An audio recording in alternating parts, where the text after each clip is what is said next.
And here we are. Here we are, guys. We did it! We did it! We're here. We're done, guys. I mean, there's always more to do, but as far as season 2,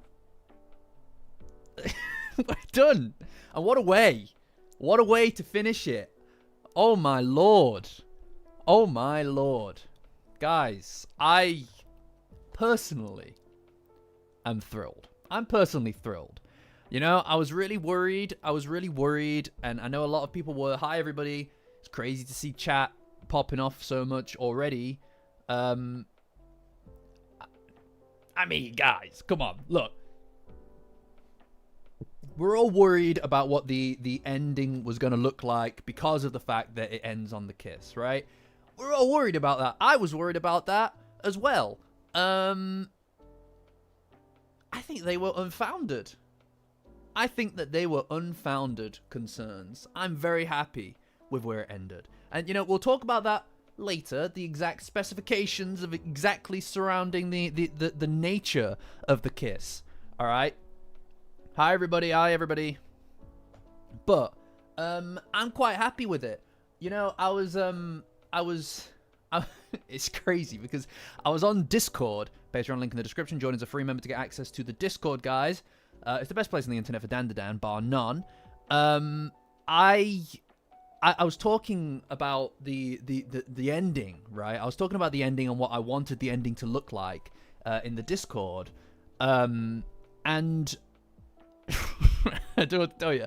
I was basically spitballing some ideas, and I was like, I would fucking love for it to end on the shot of zooming into Momo's expression, just like episode 1. I thought it'd be a really interesting way to end it, and they fucking did it. And it's like they read my mind. It's like they created something perfectly designed to make my brain tweak. Right?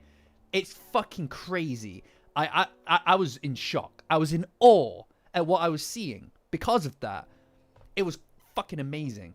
It was amazing. And it wasn't just because, like, I was as shocked as anybody, right? Like, that's 2 for 2 this week, guys. That's 2 for 2. Yeah, pretty good episode. Look, I mean, this is it's good to end things on a high, isn't it? Everybody was really worried about the kiss, and I'm sure that there are people who are still worried about the, distasteful towards it. And that's fine, you know? Like, that's personal preference, but I liked it a lot. I liked it a lot. You know? I thought the whole episode was absolutely fire. You know, from beginning to end. You know? Yeah, I can see that there's a lot of, yeah, guys, I'm excited to hear more. I'm excited to hear more about what you guys thought. I'd fire off a party popper, because I still have them from the Monday stream. But the cat's sleeping next to me, and that would be cruel. Last day of the green light. Yes, last day of the green light. The Kaiju arc is done. Guys, they worth acknowledging that they made the Kaiju arc absolutely outstanding. That's always the arc, or one of the 2 arcs that I kind of like try to blast past whenever I'm reading through it. They made the fucking Kaiju arc badass. Right? It felt like an ending in a way, you know? Like it had that kind of finale vibe to it. Yeah. Yeah, no, the you know, the kiss itself, and we'll talk about that. We're going to go through the episode. Anybody who's new here, guys, typically I'll go through the episode on my other monitor and kind of loosely use it as a reference to talk about, rather than trying to, you know, make things transparent and backwards and stuff so that you guys can see it. I'll stop the episode constantly anyway, so that we can use it as a loose talking point. I'm pretty sure there's a fucking Metal Gear Solid reference in here as well. There's a reference to Metal Gear Solid in here as well. And my brain just lit up like a fucking Christmas tree when I saw it. I was like, I know that. I know that. And I know Kojima's a fan. This whole thing's about nanomachines, son. Right? Which is a huge Metal Gear thing. And there's mechs in it, just like fucking Metal Gear. Right? And it's like, and they know that Kojima's a fan. We know that Kojima's a fan. So it had to be a Metal Gear Solid reference. And I'll show you it. I will show you it in a moment when we get to it. Honestly, Kinta's done a great job of selling himself, in my opinion. I don't know how you can't like Kinta. He's my boy. I'll show you the reference very soon. Very soon, Neezy. Oh, you like this hoodie? You like this hoodie? You like this hoodie? Yes, you can buy one just like it. Oh, this old thing? Oh, what? This old thing? This old thing? What? You like? Oh, what? You know, thing on here on the side. That's pretty cool as well. You can get this on safetiesonrookie.com, guys. That's right, safetiesonrookie.com. You can purchase one for yourself or for a family or friend. Whatever. I'll link it in the chat and pin it as a comment. Also, here, another hoodie as well by Angle, a member of our community. Tatsu likes her work. And this is by Kells in the community as well, you know? I know that Metal Gear isn't a kaiju. I know that Metal Gear is not a kaiju. I'm aware. I'll show you the Metal Gear Solid reference. Okay. Anyway. Right then. Okay, I'm just going to play it here on my other monitor right now. I'm pumped. Guys, this is the last time that we're going to be doing this for a while as well, all right? So I feel very bittersweet about this situation. You know? Like honestly, this has been sick. This has been an amazing season. It's been a thrill to do this. Genuinely, it's been a thrill to do this. And they've also confirmed that season 3 is in production. None of us should be surprised at that. Obviously, none of us should be surprised at that. It was always going to be a thing that was going to happen. I personally am just excited that that we can all just stop being curious about whether it's happening. Like, they've said it, it's happening. No more doomer, right? We've had a lot of doomers in the chat, in the Discord. Patreon link in the description. Join as a free member to get access to the Discord. You know? The cliffhanger was the kiss, Crimson. I definitely advise that you watch it because I think that the way that they did it was pretty spot on. I can't have imagined them doing it any better than that. You know? Yeah, no, it's been confirmed. It's on the Science Sara's official Twitter account. Yeah, it's also on Instagram as well. You know? Anyway. So the beginning is just the changing animation for the Megazord, right? Which all looks great, by the way. The animation in this episode is sick. It looks amazing. You know, everything that happens inside of the actual inside of the mech, the Great Kinta, as it were. Everything that they do inside of that is really interesting as well. You know, like just the way that they put you in the cockpit and stuff from Momo's position. You know, yeah, no, I mean realistically, guys, you're talking like 2027 at the earliest, right? At the earliest. No, not even early 2027. Like you're talking later in the year for sure. I wouldn't be surprised if it squeaks into 2028. I mean, it is what it is, right? Like it takes months to make a single episode. And really, like, these things are treated as though yeah, I mean, it's you're making something from nothing, you know? Like making anything is so difficult. Yeah, I know, the scene where Momo's running to throw up is amazingly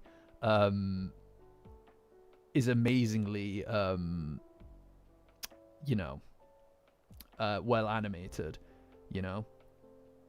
Yeah. I mean, like, it's going to happen. Like season 3 was always going to happen, right? Like, realistically, it was always going to happen. It's been too successful to not. 2026 is crazy. 2026 is crazy.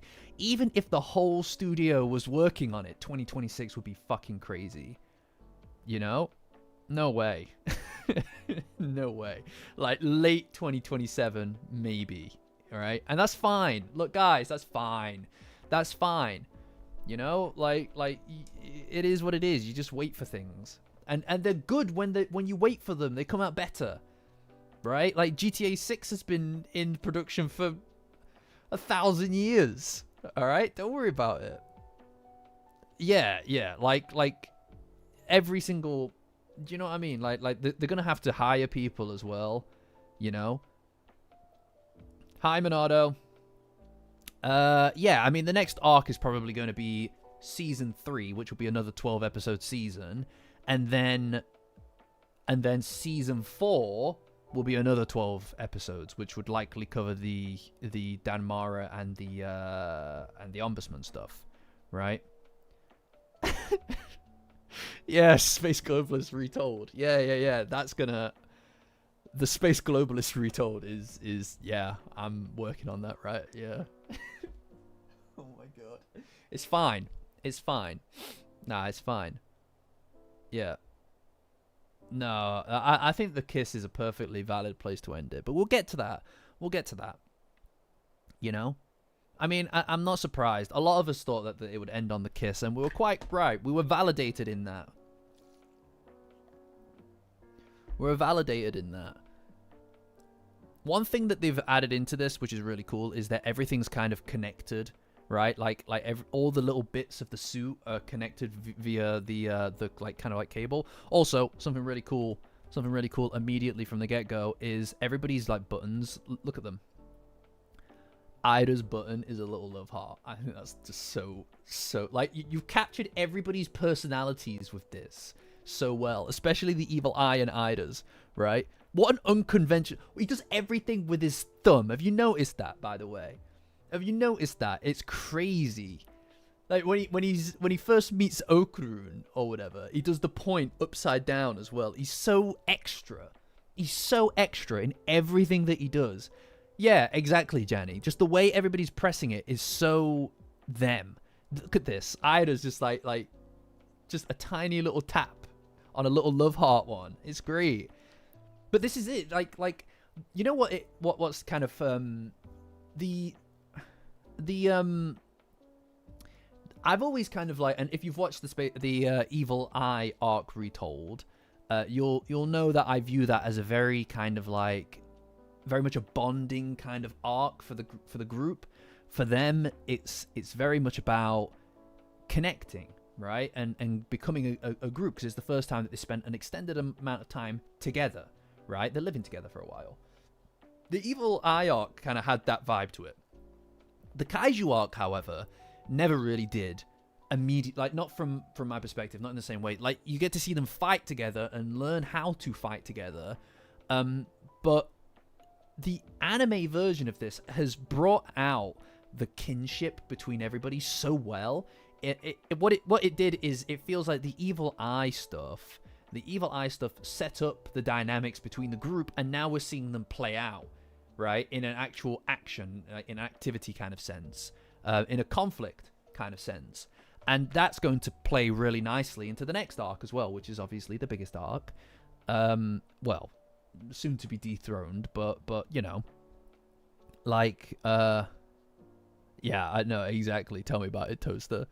Yeah, but like, it's really cool to see everybody's personalities shine, especially Ida. I think Ida she's so good, man. Ida is the bomb. She really is. She's the best. I adore all of these split screens as well. You know, it feels like it's out of a different anime, and you know, Dandadan has had this kind of thing to it for a long time, where it blends genres really well, and that's something that I adore about a lot of different things. Like I'm really drawn in by stuff that knows how to master the conventions of a genre, can effectively parody or mimic it, whilst also acting and serving as an exemplar of that specific medium, that specific genre. To me, I love that. Like, Cowboy Bebop is that, Dandadan is that. I love that kind of thing. Like, this is, in a way, a parody of that kind of mech anime type thing, right? Like your Gundams and your Evangelions and everything like that. But in the same breath, it manages to master it. And I that's great. I love that kind of thing. It's hard to pull off too, for sure. You know? Oh, I love Twilight. I absolutely love that they added the Omaki in. That's something that I was really rooting to be in this, because it really there's kind of like an element of disjointedness because of the fact that it's because of the fact that it never really had that in the original manga. So filling that slot in and keeping it here was really good, you know. They also make a lot of excellent use of these little screens too, right? Not only are there lots of fun little kind of like Easter eggs and details in here, but it helps us move around the mech, right? Like we're constantly moving around the machine through these screens, and that's such a clever way of cutting between different characters. Yeah, I know. I'm a genius. I'm Kinta Sakata. Yeah. I love that immediately Okurun gets thrown out of it, right?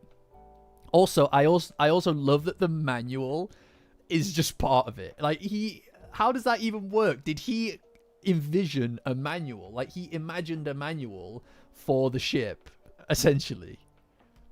Yeah. Also, they dealt with the horns effectively too, right? So those aren't a problem anymore as far as the suit's concerned. Going forward for Vamola. I'm gonna call her Vamola. The alien girl's name is Vamola. I don't think that's a spoiler, right? Not really. I mean, come on. I'm not just gonna call her the alien girl. You know? I love that when the robot falls over, like when the great Kinta falls over, his face print is just left in the ground as well. Look. So fucking stupid, man. It's so stupid. This is, you know what it is about this arc that works so well? Yeah, sorry, Serpo. What works so well about this arc is because it's so actiony. I don't know that it's as engaging. It's as engaging when it's the fights and everything in the manga. I tend to kind of like just kind of go through those so that I can get to the next character stuff. I take in what's happening, but I don't necessarily fill in the blanks completely. This is what I love about the anime, is that it does it for me, right? And you get to see somebody else's vision of those events rather than what it is that you're just coming up with in your head, right? Yeah, when it got flat. In fact, there's a really funny bit. You see when... I'll show you actually when it happens. That's true, Jenny. That's true. Hi, Shadow. It's just Lorem Ipsum. Yeah. And then obviously there's a bit of CGI, but if that is CGI that they're using when it's getting thrown about, it looks really good. You know, like it can be really easy for CGI to look out of place, like this, for instance, right? I feel like this is a CGI model, isn't it? Like I'm pretty sure it is, but it doesn't look particularly out of place, which is an excellent testament to how well they've done it. You know, like I'm almost certain that the robot is a CGI model. You know, and it looks great. Yeah, no, for sure, Twilight. They've done a great job. These guys know what it is that they're doing when it comes to changing things. What is it? What do I owe you? What do I owe you? Is it a silly guy? Do I owe you a silly guy? Yeah, but it looks great. It looks great. Yeah, no, yeah. Well, CGI normally, the only reason that you even notice that it's there, or that it's a problem, is because it's been poorly implemented, and that's usually because the studios are getting pushed, right, to do the work. Splitting this is one of the benefits of splitting the season into two, right? And it's one of the season benefits that you don't necessarily realize is happening, is that they get to make this stuff look good, right? You know. You found Dandadan merch on a random store. That's pretty sick, dude. If you also Dandadan stuff, safetiesonrookie.com if you want some stuff, for some Dandadan stuff. I'm wearing it now. And this isn't just for the stream either, because there's not really much on the front of it. I usually will hang it up and get a better kind of thing. But I'll tell you what, this is comfy as shit. Look at this. Look at this stuff. Amazing. Dan, that's safetiesonrookie.com. Also, we got these. We got mugs. Momo's hand. And then also, we got Turbo Granny. Look at that. safetiesonrookie.com, guys. Anyway, that's my plug. Let's get back to it. Oh, yeah. Yeah, I'll come up with a... I think I'll make a travel mug for you, Jenny. I'll do a travel mug, guys. Anyway, yeah, the CGI looks great, and I think that this is one of the benefits that you don't realize comes with something for some, you know, with something that is working for a longer period of time, like that's in the oven for a bit longer, right? Let me find this Metal Gear Solid 3.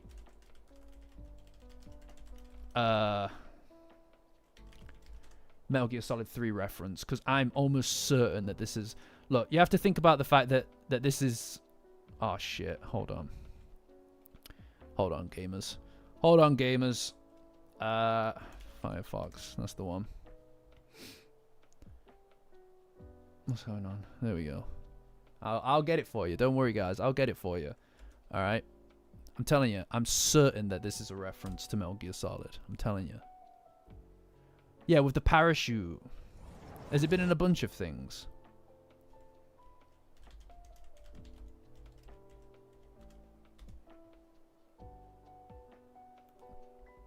It might, maybe it's in a bunch of things, I suppose. But anyway.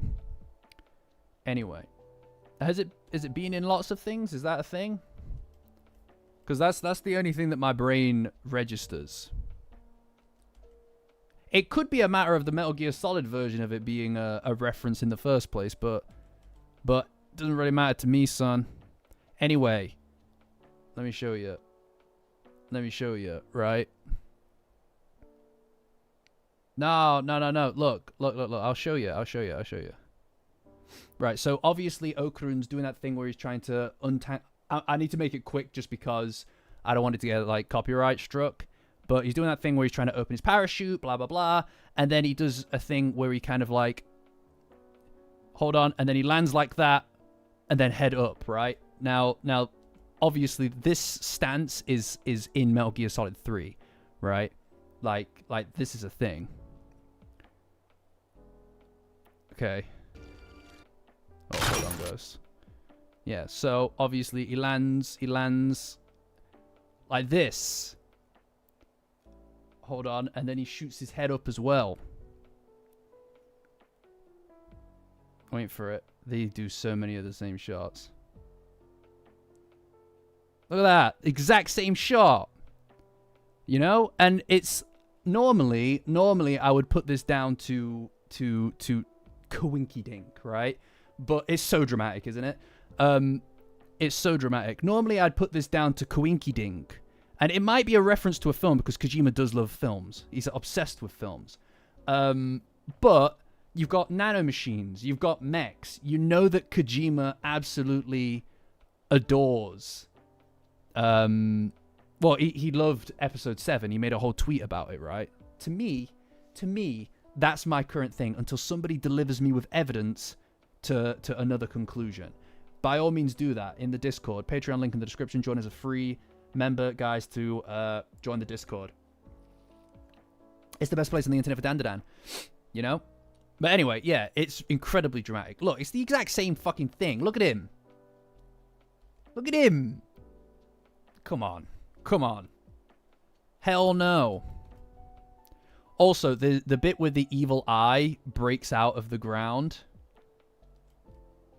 Yeah, this is it. Look, I like to believe that it's a Metal Gear Solid reference, okay? Because then it feels more like they made it for me, specifically.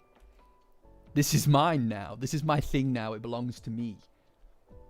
Anyway. When the evil eye... Yes, Metal Gear Solid 3. One day we'll play it. One day we'll play it on the channel. So, obviously, the evil eye here is, like, lifting the thing. The foot, right? And then he swings it. And it obviously falls... It kicks it up into the air, right? Now, look at where... Like, so the evil eye threw the foot off of him. Now, look where it lands. No! Kinta, get out of there! Look, he's all like, get this thing off of me, idiot. And it fucking lands on top of his face. Oh. So bad, dude. No, that's the evil eye's fault, man. What the hell, dude? He did that. All right, enjoy your Nuzlocke. I adore the evil eye. he is another character that feels like they've been completely upgraded by including him in the in the anime like this, because I always felt like before I was kind of inferring the childishness of the evil eye, just because of the fact that in my head I always kind of viewed him as a child, right? Like that was his whole shtick, and very recently it feels like that's been vindicated somewhat, and it feels like they ham it up here intentionally as well, and I love that. It's one of my favorite readings of the character, is that he's just an absolute little kid and a bit of a brat on top of that, because he wants to do things his way. He just wants to fight. And just the way that he is, he's so, I want this now. I want this now. I want to do my thing now. Like later on when he climbs the tower in the middle of Kamigoe City, and he's all like, no, I don't get to do anything. I don't get to do this, do that. I don't want to do anything. It's like such a fucking childish thing. He's like, can we have a fucking death match? I want a death match already. You know? Yeah, exactly. And it's the voice actor does an extraordinary job of it. Look at him. He's so in love with the idea of fighting. He's like, can I fucking fight that thing? Please. Please, can I? Another thing to note as well, by the way, is that this episode's music, beautiful, right? Like, it's fantastic. You know? Yeah, the horn as well with the yeah, they captured his personality so well. Yeah. All right, Sam Ketcher. I know. I hate that the OST has been delayed. Devastating, really. This is really good as well, right? Like just this shot in general with the lightning flickering, it really like they didn't have to like frame it this way, but it shows the conflict that Okurun's under, because the question is whether or not he should unleash the evil eye on it, right? By doing that, you're trading one bad guy for another, because they made an agreement.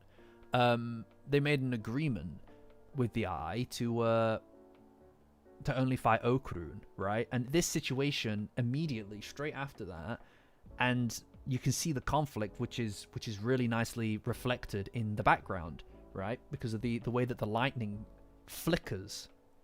Look at that. It just screams conflict. It's great. I you know, this episode, generally speaking, and also the last one, in my opinion, I don't know how you can't like Kinta. When Kinta was introduced, in the manga, it was really easy.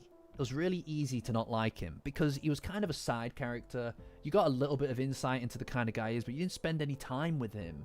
And because of that, because you didn't spend any time with him, it was easy to dismiss him as an annoyance, because you only saw him for what it is that they demonstrated, which was kind of just a bit of an archetype, right? The archetypal kind of pervy loser kind of character. That's what you saw him for. But in this, yeah, of course. I Crash. I'm with you. I didn't care for Kinta at first either. It took time. It took time for me to appreciate him as a character. And I think that by taking the time, right, to give him some breathing room, and to make sure that we don't just see him for the archetype, we see him as the guy, the motivations of the guy underneath. We spend time with it, with him. So when we do see the cringe, I do agree partially, Andrew, right? But you have to think, when Kinta, at the end of this episode, when he comes out of the house, he is just as cringe, if not more, than he is in the manga.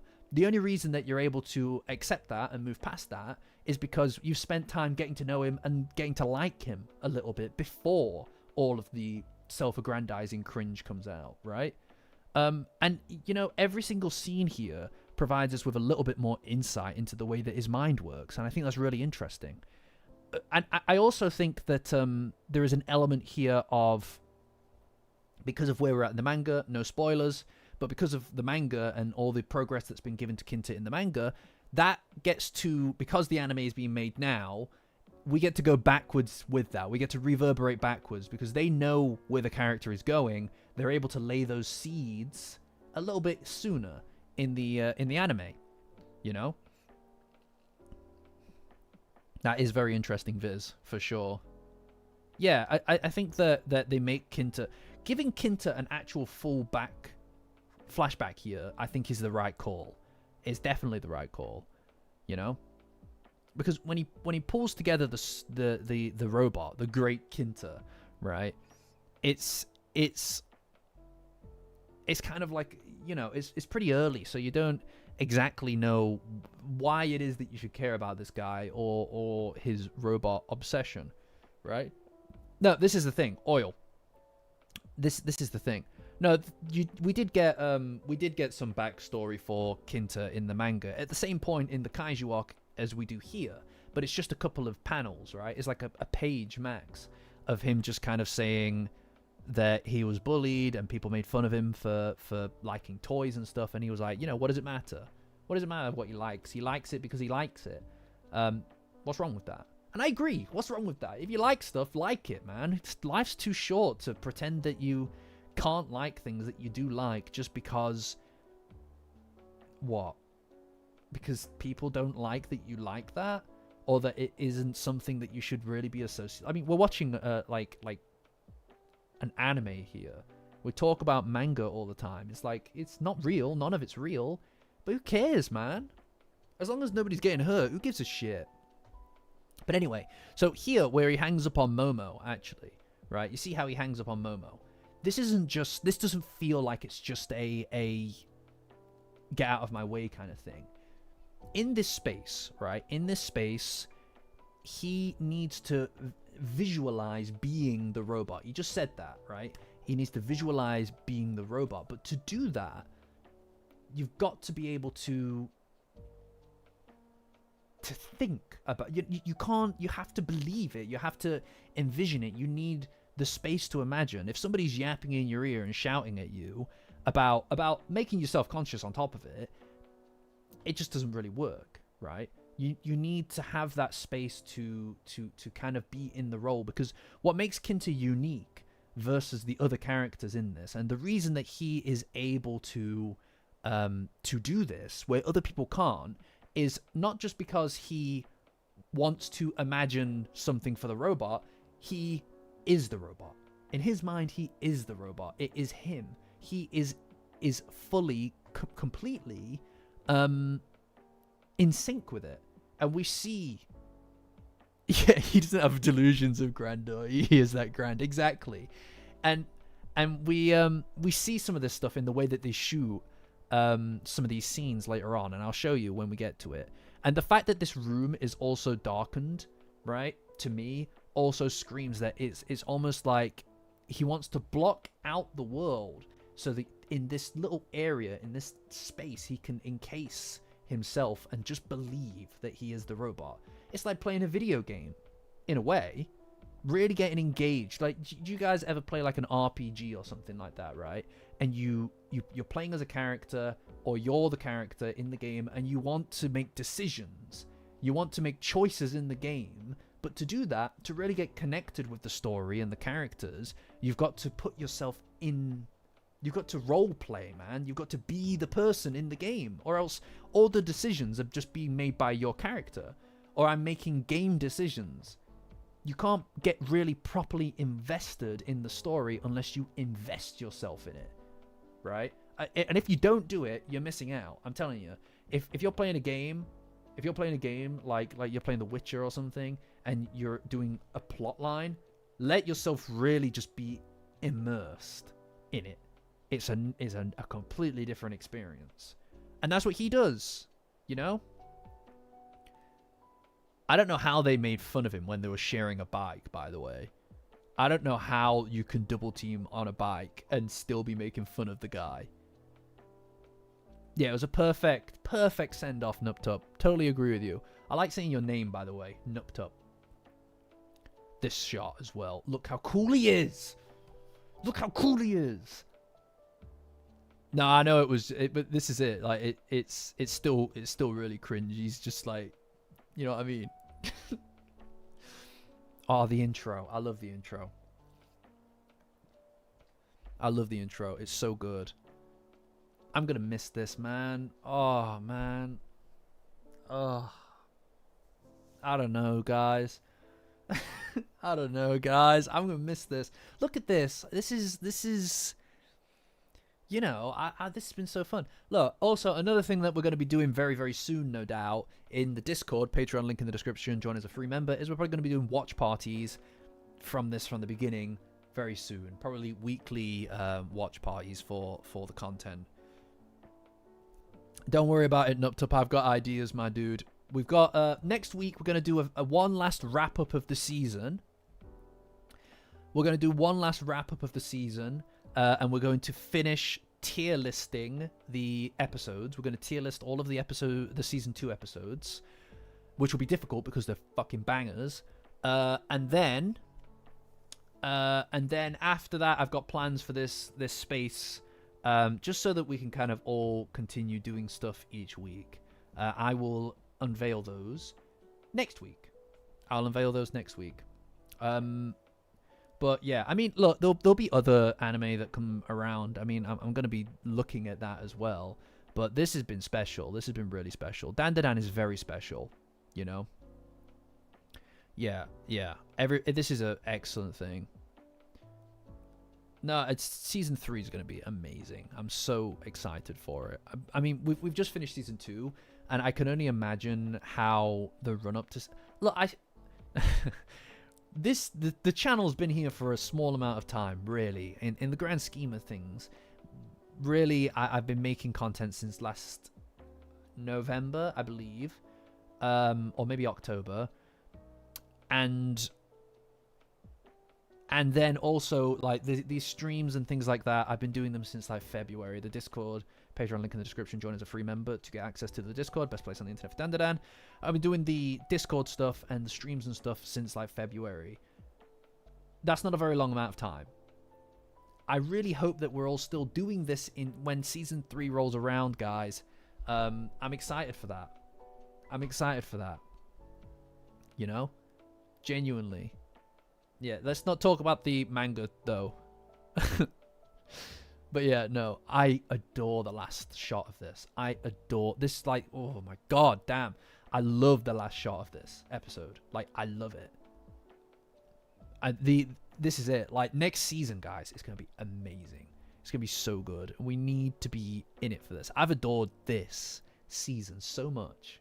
So much. You know? And being able to do this with all of you guys, even if you guys have just joined today, or you joined last week on the stream, Monday on the stream, I don't care. This has been amazing. Anybody who's joined at any point along this, thank you. Like, I don't know how else to say it. Otherwise, it would just be me screaming at the abyss about this hyperfixation. But I don't know, you know. Yeah, Oil. Unfortunately, Ida is dead. Ida is unfortunately dead. Yeah. Oh wow. Again by season 3. Oh wow. That's thinking ahead.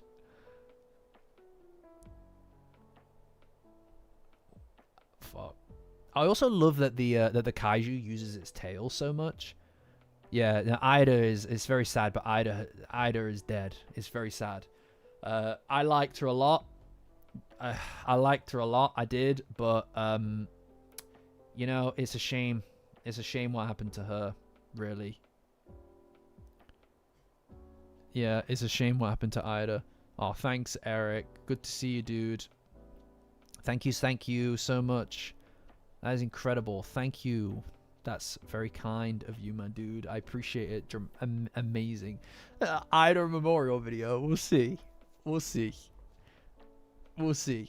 Wow, 6 months. Incredible. Well, congratulations on 6 months tomorrow. Congratulations. Yeah. Let's not talk about the manga, please, just because like a lot of people here are probably just anime onlys, or maybe a couple of them. Yeah, it's a shame what happened to it. It's sad to see her go, but you know, it is what it is. It is what it is.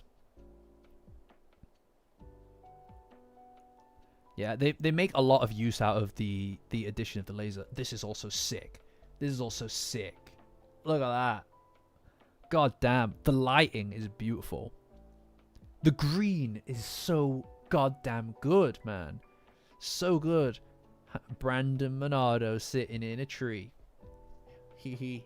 Hee hee. Hoo hoo. Hee hee. Yeah, making a memorial. I'm sure Support would love that. Yeah, I'm sure she'd love that. I can't believe she killed her. Support killed her. They also do the rocket punch. I love it. Yeah, he's doing the rocket punch. That's what you get, idiot. That's what you get. It's not the exact same green. We spoke a lot about the green that they used in the Serpo arc. We call it the snot filter around these parts. But this is different. All of the green is radiated from electricity in this, right? And what's really interesting here is that obviously the green, and we've seen this a lot. We've seen this a lot throughout the season, the way that they use color. Typically, it shows dominance of a specific character as a specific character in the scene. But it is, unlike season 1, it all is radiated from something in the scene, right? The lighting has a source, very typically. The purple is the evil eye, and it usually is coming from him. Red is from Okarun. So when the dominance of the evil eye is severe and he controls the room or the battlefield, you feel that impending kind of like you feel imposed upon by the purple, by the aura of the evil eye. So when the red, which is a completely opposing, contrasting color, breaks through and cuts through it, you can feel the dynamic shifting. You can feel the tide turning, and Okarun managing to establish some degree of dominance in the room, right? Now, the Kaiju arc is obviously the green is the main kind of factor, which is the Kaiju's color, but it comes from the electricity. So whenever you see the cityscape lit up, it's all with this kind of green light, which is the exact power supply that the Kaiju uses.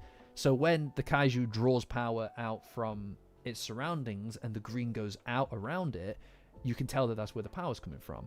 But what's more interesting here is that the nanomachines have a really nice kind of blue, almost sci-fi kind of like different kind of electricity type thing. And the blue contrasts really, really nicely against the green, right? Look at this. See that? It just looks really good. And it defines itself. All those effects just look so much better. They look so much better because of the fact that the green is behind them.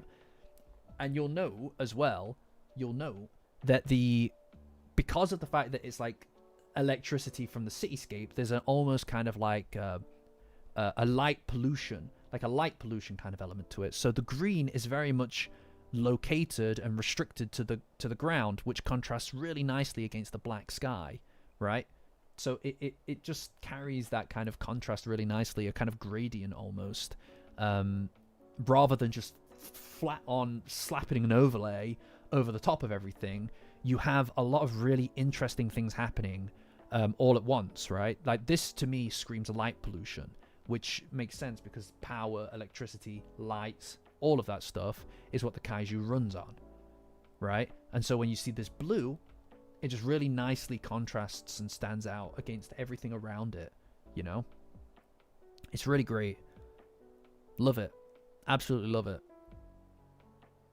I just think that this season's used color in such a beautiful, interesting, and creative way, right?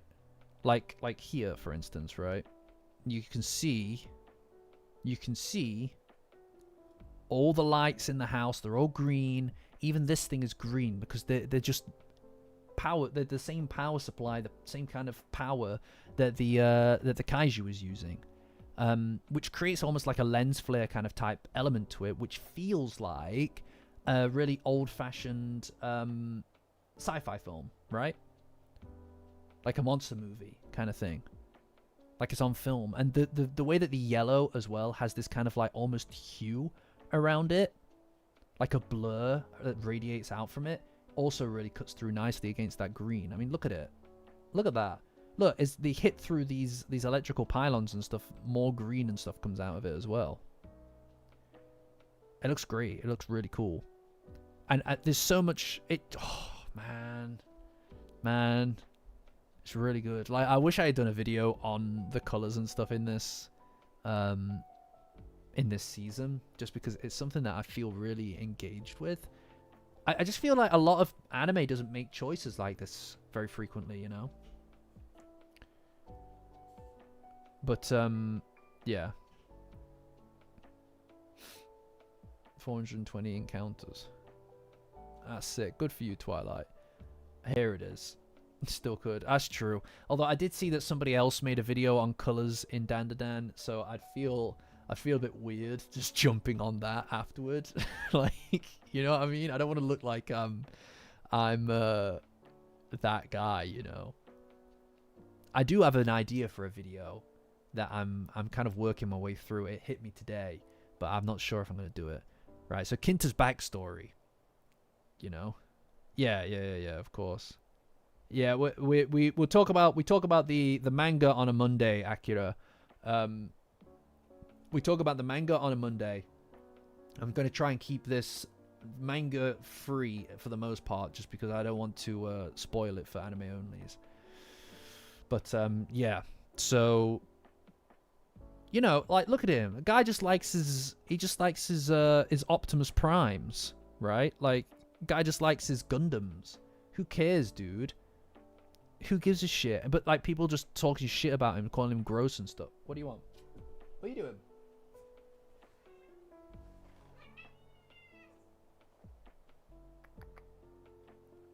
What are you doing?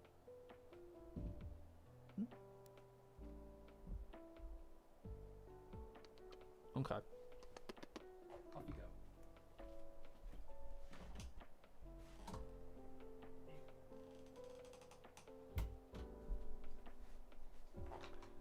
Yes. Oh, sorry. Too late, guys. But she knows.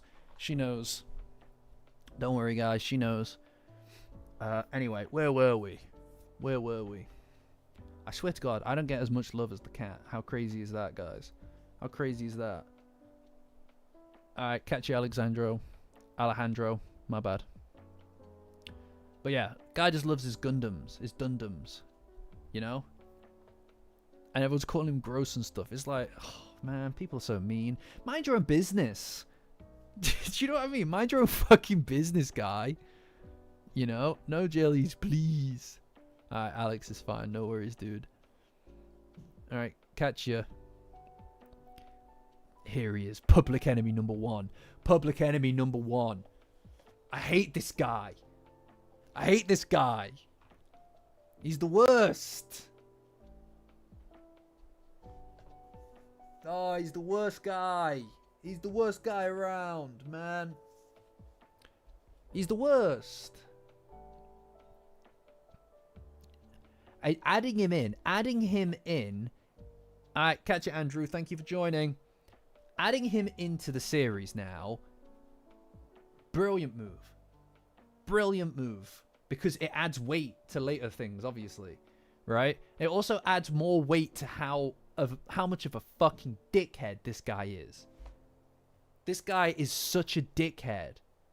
Yeah, that's true. He's not quite super hell, but he's pretty bad. Guy's a dickhead, man. Why is he always bullying them? Like, also, dude, like, you know what I mean? That you're riding a bike, like, with two, like, come on, that's not cool. That's not cool. That's not, like, why are you acting... Oh, my God. Leave him alone, dude. Just leave him alone. Hi, Angelina. Thank you for joining. He's a Snapchat moderator. Yeah, I know. That's what I'm saying, Shadow. He has no right. Hi, Zil. Hi, Zilvi. Yeah, I know. He sucks. He sucks. But I'll tell you what. It fuels our hatred. And you know, there's another really clever thing here. Yeah, it's Hase. He's the guy who's going to throw the magnet at Okarun at the beginning of the series. But what is quite clever here, right, as well, is that they know that we hate him, and we know that we hate that he was bullying Okurun at the beginning. It gives us that, and it makes us double down at, like, the fact that we hate Hase means that by default, it means that we sympathize more with Kinta. Because, believe it or not, guys, believe it or not, and one day we'll talk about this in greater depth, believe it or not, Kinta and Okurun, in a lot of ways, are very, very similar. They're kind of mirrors of each other in a lot of ways. And this is a really great way of showing that. Doesn't mean that they're the same guy. Underneath those layers, they are very different. They're very different underneath the layers.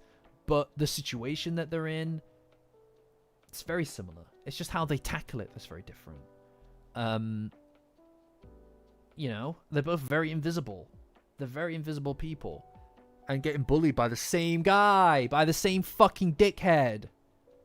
You know? I like Kinta, man. Screw it. And you know what? I suspect other people like Kinta too. You know? I hate Hase more than anyone on this earth. He's the worst guy except that other guy. That other guy's pretty bad too. Look at how he... Oh my god. What the hell? Wait, I only just caught that. Right. Guys. Oh my god, no. Oh my god. Alright, check it. Are you ready? Are you ready to see this? Because I don't... Yeah. Oh my god. Oh no.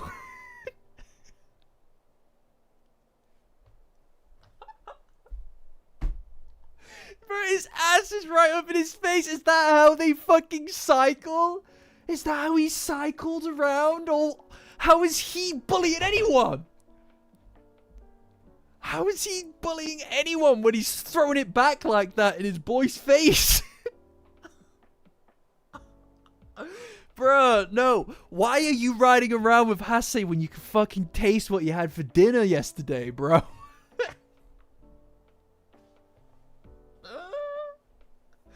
Bro, no. Hell no, bro. That's disgusting, dude. I'm gonna be sick. All the bathrooms are taken up, though. Other people throwing up. Oh, no. Yeah, I know. I'm a wordsmith. Yeah. Taste what he has for dinner. Ah, it's rotten. What was that face that his boy pulled? What was that face that his boy pulled there? What the hell, man? What the hell, dude? What? How are these guys bullying anyone, dude? What the hell? They're so fucking ugly, dude. Ain't no way that they're this ugly outside and inside. That's where he keeps his spare magnets, of course. By the way, who's bringing a magnet to school with them? Isn't that weird? Why is he doing that in the first place? Yeah, no, they don't deserve emote representation. You're right. Ugh, they're disgusting. His back arch was impressive, though. Like, now that I'm done making fun of it, right? That's impressive back arch, I gotta say. It. You know, he's riding around like that. God damn, dude. His core must be very strong. His gluteus maximus must be chunking.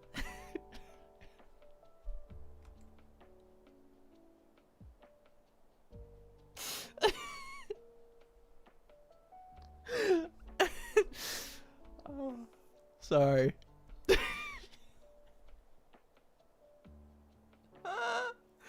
As if he rides around like that, dude. I'm gonna be sick. Oh man, that's messed up. That's messed up. Anyway, I really like this shot here as well. Yeah, don't worry about that one, Toaster. Maybe we don't talk about the fact that I just said that one. Look, when he reaches for it and he reaches for the Gundam as well. That's really sweet. That's really sweet, isn't it? You know? That's crazy, Barty. I would not like to be part of that. I would not like to be part of this human centipede on wheels. Honestly.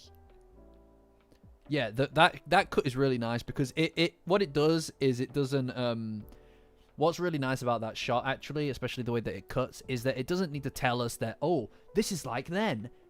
By blending them so seamlessly like that, we immediately as the audience are able to make that connection. And it's great. Like that's the beauty of this kind of like thing. And anime is so often it so often tells you and doesn't show you. So having this kind of opportunity to do that, it really makes the then and the now one thing. And the message is clear. And I love that. Yeah, I absolutely adore that. And you know what? Kinta just loves it so much, man. He loves robots. He loves robots, and I love that he gets to love robots, man. And he breaks the goddamn horn off as well, dude. Yeah. Look at him. He's on his roller coasters and stuff. Because that's what he wants to do. He wants to pilot robots one day. He rips the goddamn horn off the thing. Yeah. No, this show's wonderfully done. They know the source material really well, but I feel it's not even just that. They know what they make stuff with an intentionality. They make stuff with such intentionality that it's hard not to... That when they include new things, they intentionally will go back and double back on the things that they've already done. And because of that, it feels very much like cohesive, but also it has a kind of a continuity to it, right? It makes you feel like you can take those two situations, like the last shot of this and the last shot of episode 1. You connect the two together, and it tells you something about the situation. It's a glass-shattering moment for Momo, you know, like it's the moment that I suppose on one hand that she realized that this is somebody that she could eventually fall in love with in episode 1, and then at the end of this one is also this is somebody that she could possibly lose. And that's a huge thing about you know about that Momo and Okurun kind of going forward moment, right?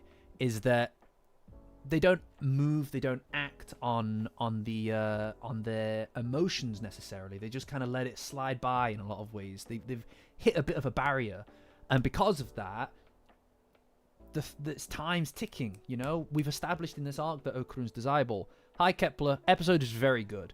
The episode is very good, Kepler. I'll tell you something, my dude. I'll tell you something. The last shot of this is a piece of art, my dude. Seriously, you'll enjoy it. You'll enjoy it. Also, nice work on the videos. Nice work on the videos. Honestly, well done. It's really cool to see, you know?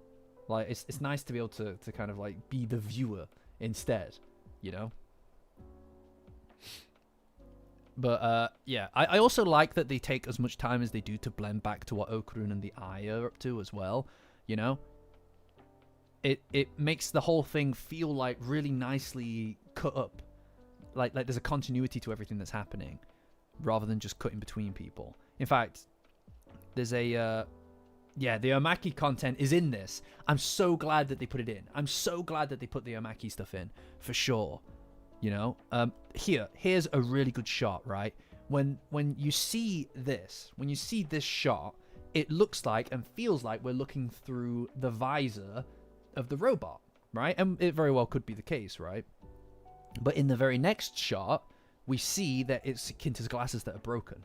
And this is really cool because they've kind of created this lack of distinction between the two of them by cutting it and blending what the robot sees versus what he sees. We're able to kind of make this connection between the two of them because he is the robot and the robot is him, man. Like that's the point, isn't it? That's the I catch you, Monado. Thanks for joining. That's the point, is that they're able to have this lack of distinction, no barriers between them. They're the same person. That's the whole thing. That's his whole thing, is that he's able to put himself into that mindset that he is the robot. That's a lot of imagination to do that, to immerse yourself completely. And that's why he's so good in this position. And that is a unique trait. That's a unique trait to him. And this is why he's so good in the position that he's in. I like that they made her hair green. I don't really, one way or the other, feel anything too strongly about her hair. It makes it a little bit more alien. Two things about Vamola. One, I like that they kept the stars in her eyes. Love that. Two, I like that they changed her suit. I like that they changed her suit. The strange kind of like no like coverings of the legs, like the exposed thighs kind of thing. I didn't really get it from the get-go. I always thought that that was part of her suit. It wasn't until one of the covers to the volumes that I saw that it was her thighs that were just exposed. And I was like, well, that completely reworks the costume for me in my head. And I'm glad that they changed that, because it looks way better as an actual suit. Because why would this pilot suit have exposed thighs? I don't know. I'm not playing this the episode. No, I nearly did, and I hope you would have warned me. Yeah, I always thought it was a flight suit. Look at him, he carries multiple pairs of glasses. Oh, look, it's the girl who killed Ida. Sorry, I'm just kidding, support. Hi. Look, he carries multiple glasses. He's so cool. He knew this day would come. Okarun has indestructible glasses, whereas this guy carries multiple pairs because they get broken all the time. Look at him. Damn, son. He's badass. He's prepared. He knew this day was coming today. He knew it. Yeah, I think that honestly, like, the last shot of this is so good, man. It's so good. I can't express enough to you guys how good I thought that it was, because I was on Discord this morning. Patreon link in the description. Join as a free member, guys, to get access to the Discord. Best place on the internet for Dandadan and other stuff, as you will find in the next few years to come. But I was on the Discord and I was talking like this morning, and I was trying to cope. I was trying to find cope that would make the Vamola kiss scene work for me, right? The end, because we all knew it was going to end on the kiss. I was trying to think of ways to make it work, and I was talking to Blissy, who is in the chat over there on one of these sides, and I was like, bro, wouldn't it be sick if they just redid the episode 1 scene with the explosion of the ship behind them, and it brought us back to that moment, because they're both really they're both very much glass shattering moments, right? They're moments where the facade is clear in regards to how Momo feels about Okarun. In the first one, in episode 1, it's that this is a guy that this is essentially her destiny in front of her, what she's been looking for, right? Someone that she might fall in love with. A heartache in a way, right? Because like her heart literally in just a second ago, in that context, in episode 1, was beating to a point where it was crazy, right? Like, it was a heartache in the sense that it was a surprise, it was a shock. And here we're brought back to that same kind of feeling, but it's different. Like, her heart stops in both of these moments in regards to Okarun, and the glass shatters and she could lose him. Is something she'd never considered before, because that is the Kaiju arc. Their relationship in the Kaiju arc, that is a really important element to it. And ending it there brings that forward for us. Thematically, that brings it forward for us. Like, when Rin starts arguing with Momo in the classroom about Okarun, about her potentially bullying Okarun, and then they're walking to the apartment complex, and Momo calls him cool now. There's a somberness to her kind of expression and the way that she says that, because of the fact that she's aware that him being cool means other people are going to take attention, are going to see him now. He's not just someone that she can have in her little world with him alone. there are other people who see him, who consider him worthwhile now, partially because of her, and that I think scares her, understandably, because she now has realized that she likes him, and if nothing's changed with her, really, maybe he would move on, especially because she can't express how she feels in words and can't just say it. There's an element here of what happens if somebody else comes along, or she isn't able, like the time runs out, essentially, right? And he stops waiting and he moves on. There's an element of that to the way that she says it. And then when Vamola comes along, that's exactly the worry, right? Is that this person, who is essentially Okrun's perfect girl, an alien who immediately likes him and immediately sees him, is potentially someone that he could fall in love with as well, because she's literally made for him, right? Like, she's basically designed for him, just in everything about her. But he that's the question. That's where the arc, that's where the episode ends on, is that question, which is what underscores the kaiju arc, right? I'm pretty sure I wrote about that in my kaiju arc video, guys.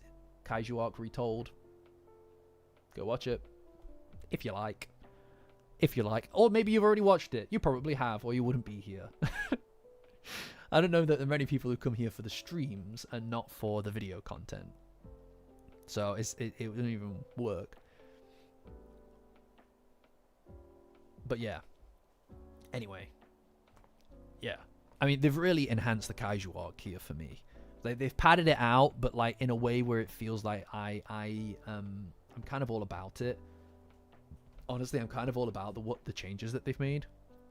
Oh, I love Vamola as well. Like, I'm really excited to see what happens next season, and how they adapt that kind of stuff, you know. Hi, Neezy. Yeah, no, I hear you, bro. I hear you, brother. But I'll tell you what. I personally am not against the cliffhanger. I think they handled it beautifully, as I just explained. You know, everything that they do with the kaiju, with the powers, rather, kind of connecting and all working together, with the great Kinta here, looks great. Ida's so cool. I'm sorry, but she's so cool. She's so cool. Her powers are so unique as well. I think she's so sick. And you see when the kaiju destroys Ida's hair and it all starts floating down. What on earth? It looks so good. What compelled them to do that? What compelled them to do? Oh, that'll be sick if we did that. I can't even imagine, because it literally is just to make it look fucking sick, and it does. Also, Momo's the best. I love the power bomb. I absolutely love the power bomb. Hold on, where is it? Where is it? Yeah. Look at this shit. Hold on, I'll show you. Yeah, I'm glad that they gave her the full suit. I'm glad that they changed the suit to be the complete one. Also, the evil eye. Look at him. He's just drawing eyes on the ground. He has a fucking issue, dude. He's got issues. He can't sit still. He's an iPad kid, man. There's an iPad kid right here. You should just introduce the evil eye to Fortnite. Done. No more problem. No more issue. He'd love it. You know? Look at this. How cool it looks. Look at this. Why did they do that? It looks amazing, but why did they do that? What possessed them to do that? I love it. Oh, man. I like, honestly, artists are amazing, dude. I love, like, people who can fucking do art, man. It's so cool. I wish I could do art. It's so cool. Like, honestly, imagine having a thing in your head and then just going, oh, I know what I'll do. I'll fucking draw it. Like, what the fuck, man? That's crazy. Okarun, buy me Robux. He only buys him Robux on a Tuesday. Yeah, let's go. Look, she's gonna do it. It's all about the power bomb, dude. I can't believe that Momo Batista bombs the kaiju. Look, she Batista bombs him. No. Oh no. Oh no. She Batista bombed him. Oh no. Yeah. Yeah, yeah, no. Yeah, Twilight for sure. Let the kid have his Robux. I also love that they turned the kaiju thing into just like a little balloon. It just kind of like farts out of the scene. You know? And then obviously they're back in the real world. They also do a like really nice visual gags with this whole thing as well. Like it feels like it was over really quickly. It feels like it's over really quickly in the manga. It's pretty much just done, but here they extend it a little bit for some gags, and I really like that. You know, doesn't seem very well made. What doesn't seem well made? Oh, you mean the suit? The suit, yeah. Yeah. And then obviously this is cool. I love that they did this. Like, what the fuck am I looking at? The nose is over here. The hand. This is clearly the UFO. This is clearly the UFO from the first episode, the Serpo UFO. So you have to think about this, right? You have to think about who's responsible for this mess. Who is responsible for this mess? I think Momo's to blame. When they all were like, oh, it's a UFO. Look, it's a UFO, they were saying when it was in the thingy. So in Momo's mind, she was just thinking UFO. Yeah, I know, the UFO from the Serpo UFO. That's what she thinks of when she thinks of a UFO. That's what this is. That's got to be... This has to be Ida. This has to be an Ida thing, for sure. Yeah, this is Momo, for sure. Definitely. Yeah. Look, there's an eye in here as well. Look at it. Man. Like, the fact that there's, like, thought and consideration put into that, of all things, is really just Dandadan, right? I feel like they know their characters, and each of the characters' wants, likes, interests are really distinct from each other, you know? Oh, I love it when she runs to the sink. This shot as well. This shot, you see where... Love it. Great. Just brilliant. Like, looks great. There's a pillow with Ida Takakura. No way. Are you kidding me? I didn't know that. No way. Oh, bruh. Bruh. Bruh. What the hell, dude? The little hearths in the UFO. I'm sorry, I'm skimming through this now to see all the stuff. Right, is this Ken Takakura stuff? Look, this is the alien poster. This is the alien poster that's in her room now. Right? Like that's what it is. There are hearts in each of the spheres under the UFO house. What, dead ass? Hold on, let me check.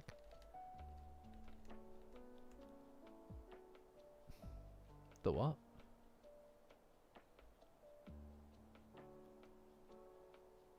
Huh. I don't see the hearts. I feel like this is something that's probably going to have to be picked up on the Discord. I can't just sit here and go for the whole thing. Right, let's see. Oh, it's easy to see from Okran's perspective. Sick. Let's see what we've got. We've got shells. I absolutely love the way that Momo moves through this room. All right, yeah. I see it. Right, I see. So the glasses, the Okrun glasses here. This is, well, I mean, who could that be? That could be either of them, right?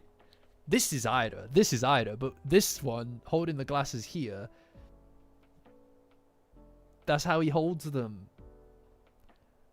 That's so cute. Oh my god, dude. Oh my god, dude. But they didn't need to add all this stuff in, though, is my point. It's great. I've been there. I've been there, bro. Season 3. I mean, you're talking 2027, 2028. You know, I mean, if we're lucky, 2027, late 2027. But I mean, Toaster, exactly. When it's ready, dude. Like, it'll be ready when it's ready for sure. And I know that sounds reductive, but I want it right, and I want the studio to have fun making it. There's nothing worse than making something purely because you feel obliged to and not being able to enjoy it. Season 3 is confirmed to be being made, like it's in the process of being made, but I mean, you're talking like pre-production, right? Like you're not talking about storyboards done or anything like that, which is where everything starts off, right? I think the cat wants in.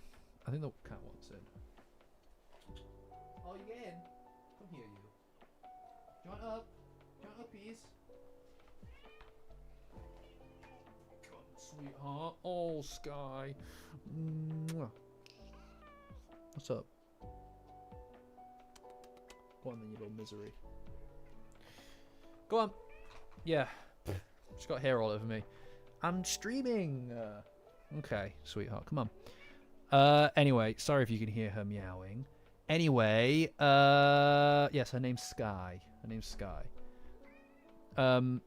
I love this run. You see this run? We've all done this on stairs. I love that. They do the omaki, and I love that. Yeah, okay, look.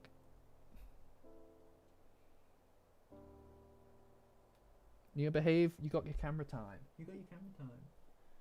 Anyway. Yeah, everybody's done that shot. I love that, especially when you're a kid running upstairs. It's the best. Oh, I can see the love hearts now. Oh, that's cute. Yeah, universal human behavior. It's funny that, isn't it? What's that, Sky? She wants to show off this amazing piece of Safety Zone rookie merchandise. I know, pretty exciting, guys. The cat's here, so you have to buy it now. And also this one as well on safetyzonerookie.com. Pinned comment currently in the chat, guys. That's right. You can buy yourself a bonafide monafide. Hey, mind yourself, you. Yeah. Bonafide monafide, baby. Okay, Sky.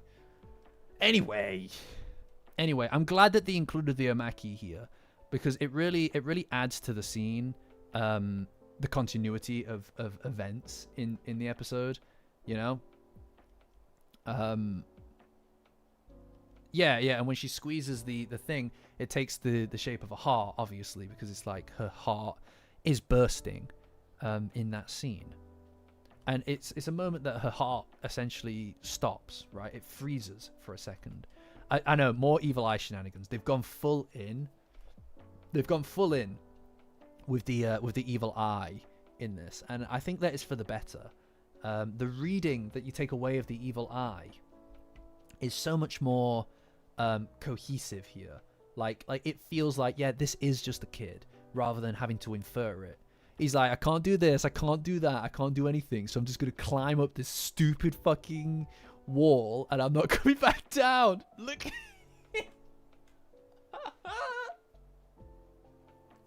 He's like, I'm not coming back down. No. Hell no, dude. Fair enough. Also, really, another thing worth noting is just generally, it feels like... I don't know whether or not this is a recency bias thing. But it feels like every scene is so wonderfully lit. Even in daylight. Even the daylight scenes feel like you can tell like this is like the morning, right? There's just something about the way that they light the scenes in season 2 specifically is just it just feels like very distinct, I suppose. The shadows are really deep. The light itself is very, very bright, and it's all so consistent. Like these little flares here and the shadows here, it just all look like you can feel the time of day that it is, right? Do you know what I mean? It's interesting. I like it a lot. I like it like loads. Look at him. I love the idea that the evil eye just wants a snack as well. He's like, it's super hot. Look, it's so hot, by the way. I'm just gonna fucking eat it. Look, he just eats it immediately. Yeah, no, the quality is just out of this world, really. And it doesn't need to, like...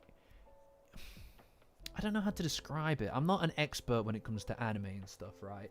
But, like, it feels like...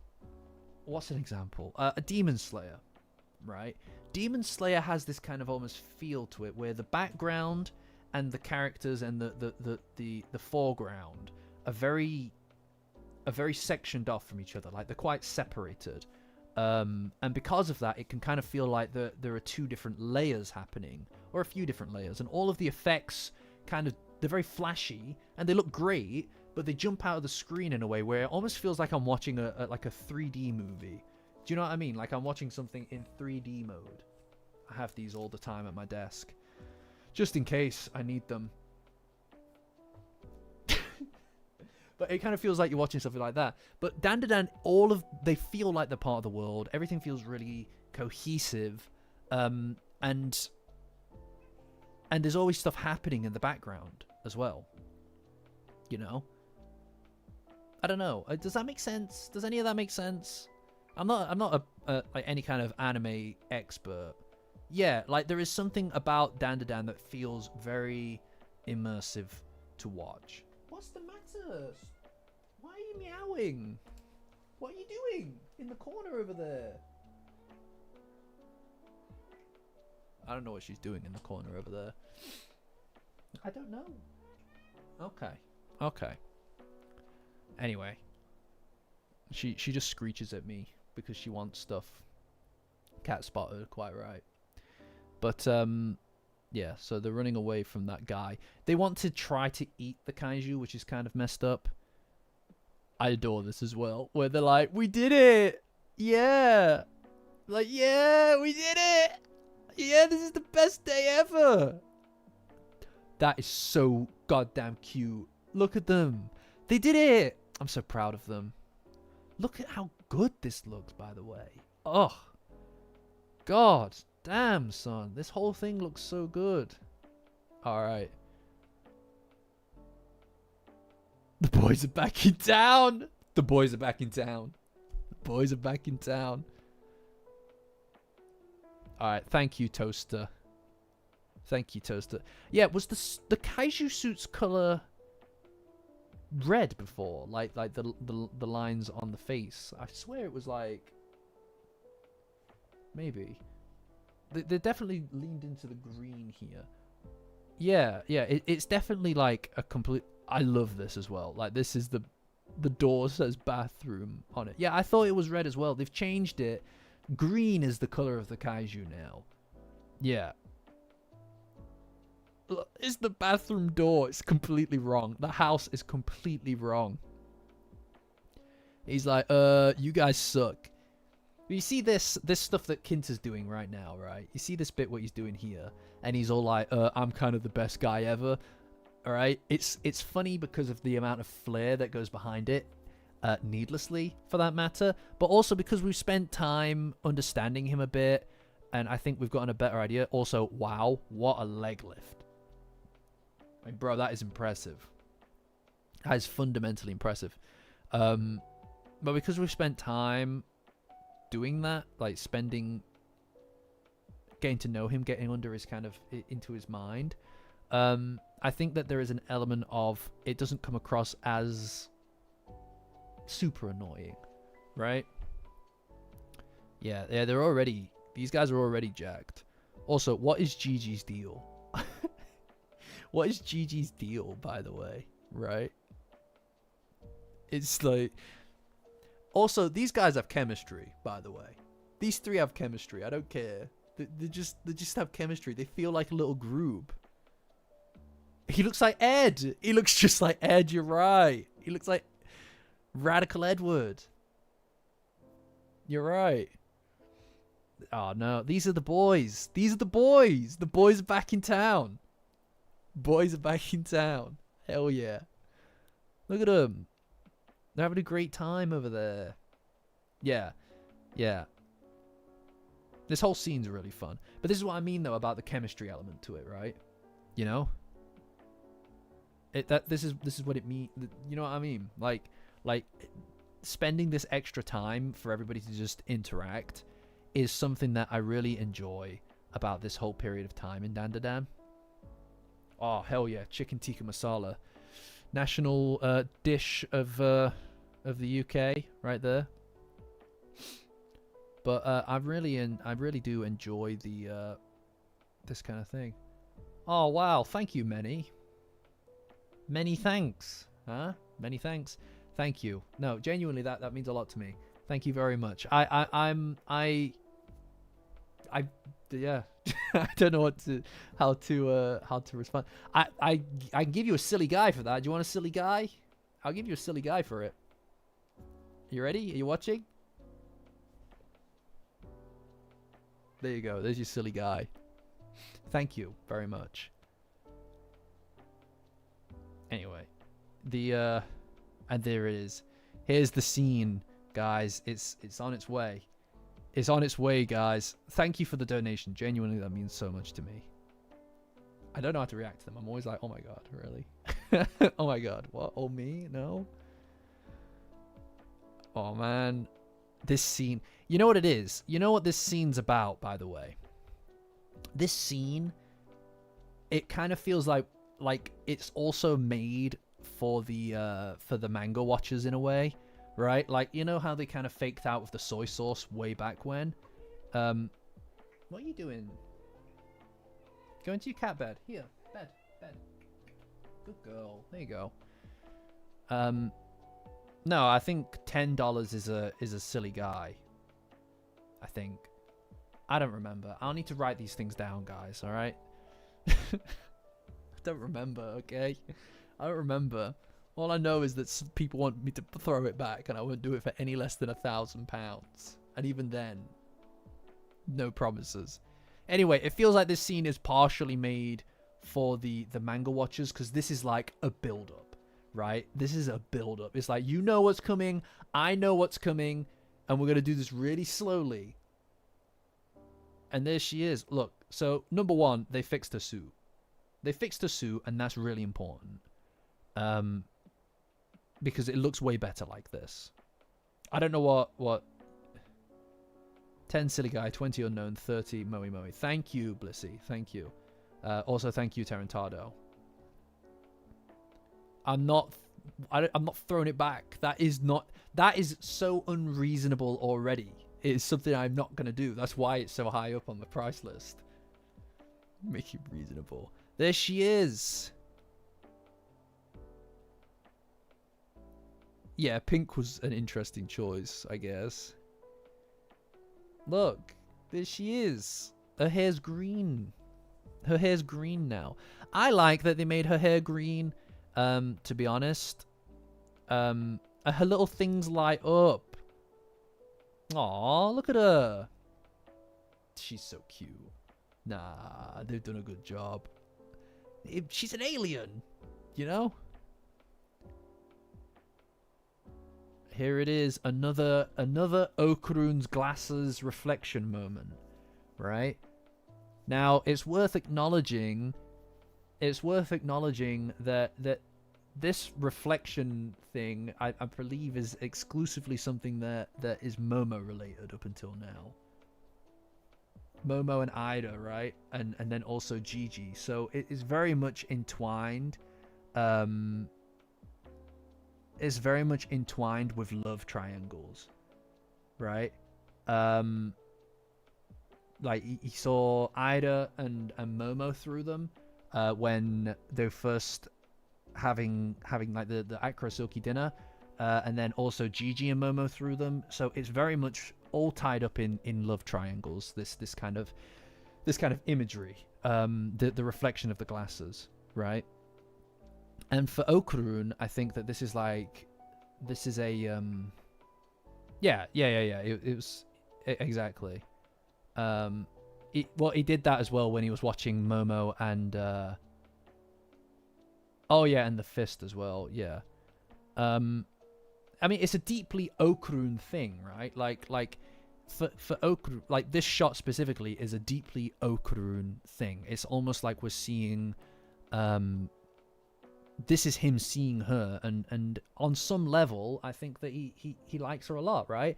I mean, Vamola is literally for Okurun the dream girl. He's obsessed with aliens. She is, I mean, she kisses him. She's obsessed with him, and she sees him, right?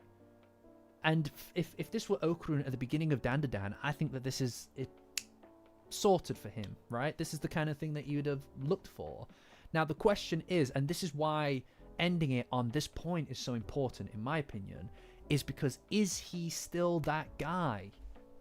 Would anyone do? Would anyone do because they saw him? Would anyone do because they liked him? Or is the motherfucker in love? Right? Like, is it about anyone seeing him and liking him, or is it about Momo liking him and him liking her? Does he love her or not? That's the question here. That's the crux of the question, because he's been provided with the exact, not just temptation, with the exact person that would have been perfect for him once upon a time. And the question is that still his perfect girl, or has he already found his perfect girl? That's the question. And that's what we go into season 3 with. If we look, I get wanting the dinner scene, right? I get wanting the dinner scene because it brings down the temperature. It brings down the temperature just a little bit. I'm trying not to talk spoilers, Tyler, just for a heads up. Otherwise, I would have brought up some later stuff. I'm trying not to talk spoilers just because there are some anime onlys in here, no doubt. But the dinner scene would have been really nice. Because it would have made us feel better about what we had seen. The dinner scene would... don't worry about it, Tyler. The dinner scene would have felt really nice because it gives us reassurance, right? Like you know what I mean? Like you get a little bit more time to see the what happens after this, right? And I'm not going to say what it is, but I'm saying that there is stuff that you don't want to end on the note. You want to see how people react to it and how Okurun reacts to it. But by ending on this scene, it leaves us with the lingering question. What does this mean to him? And how does this impact them? And that's the question we're left on. This feels more powerful. It's infidelity arc. It's great. The episode is amazing. I'm glad you enjoyed it, Kepler. And then this shot to end it on, this shot is perfect. It is perfect. I can't express enough how much I love this, right? So obviously we see it, right? And the sun and the shadow, like the shadow of her, like this, the composition of this shot alone is gorgeous because you are seeing him shrouded in light because he is her light, right? Like he has brought color into her life as much as she's brought it into his, and she has this dark shadow behind her in his shadow as well, right?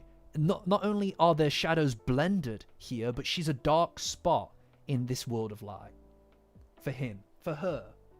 And I like, it's so wonderful, like the darkness that they've shaded on here, and you can see how she feels or how she sees the scene, right? And their shadows have become one as well. I'll tell you, people are going to be buying the manga as a consequence of this. And I don't that's part of why it ended how it is.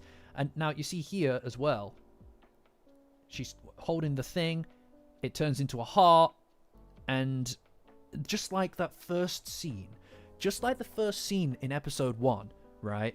The first scene in episode 1, Momo's heart stops, right? She realizes she realizes who this guy is, that he is the Kenta Kakuta. He could be the Kenta Kakuta that she's been looking for, right? And her heart skips a beat. It stops. She's afraid. You'll know that when she first, when Okurun first says that he's an awkward fellow, her feet stop, right? And she walks backwards so slowly, and the shot specifically lingers on her foot. It's exactly the same. It is the exact same motion and animation used that when she saw the when she saw the Serpos for the first time.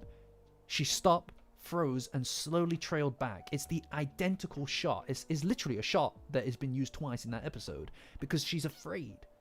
That's what that moment is in episode 1. She's afraid, and her heart stops, and she's scared. That's what it is.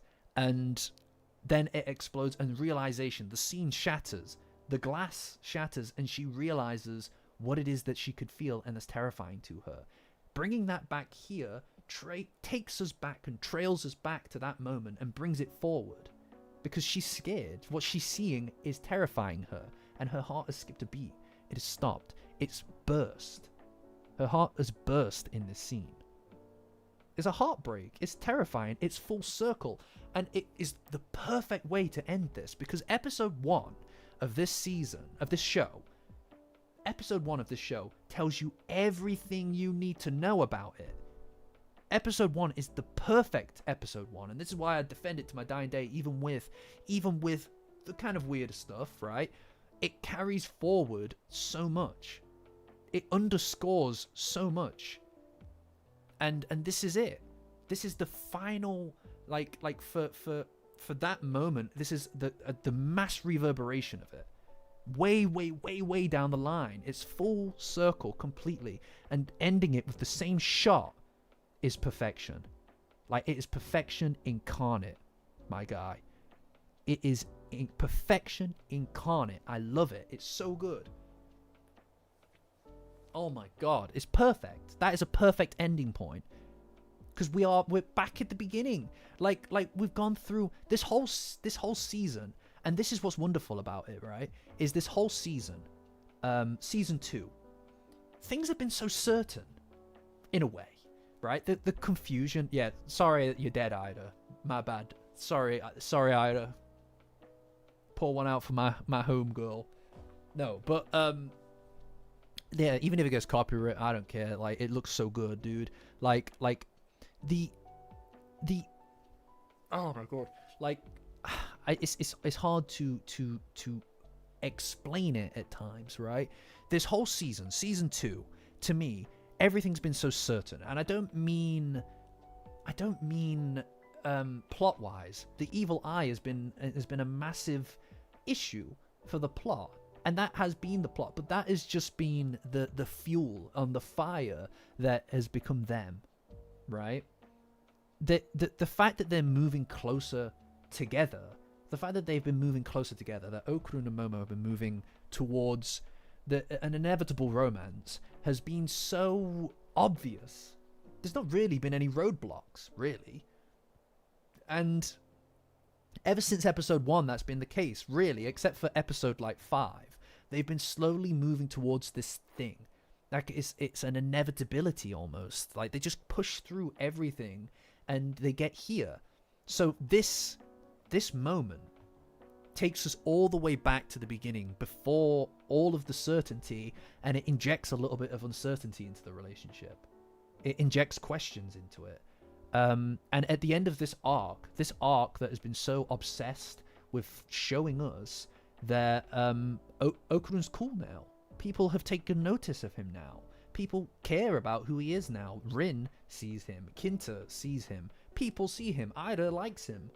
And for Okurun, for Momo, this is an uncertainty as well, because it means that there are people trying to push her out of his life, like Rin did, trying to push her out of the classroom or drive a wedge between them. And because Momo is incapable of taking the steps to say what she feels, even when she held his hand,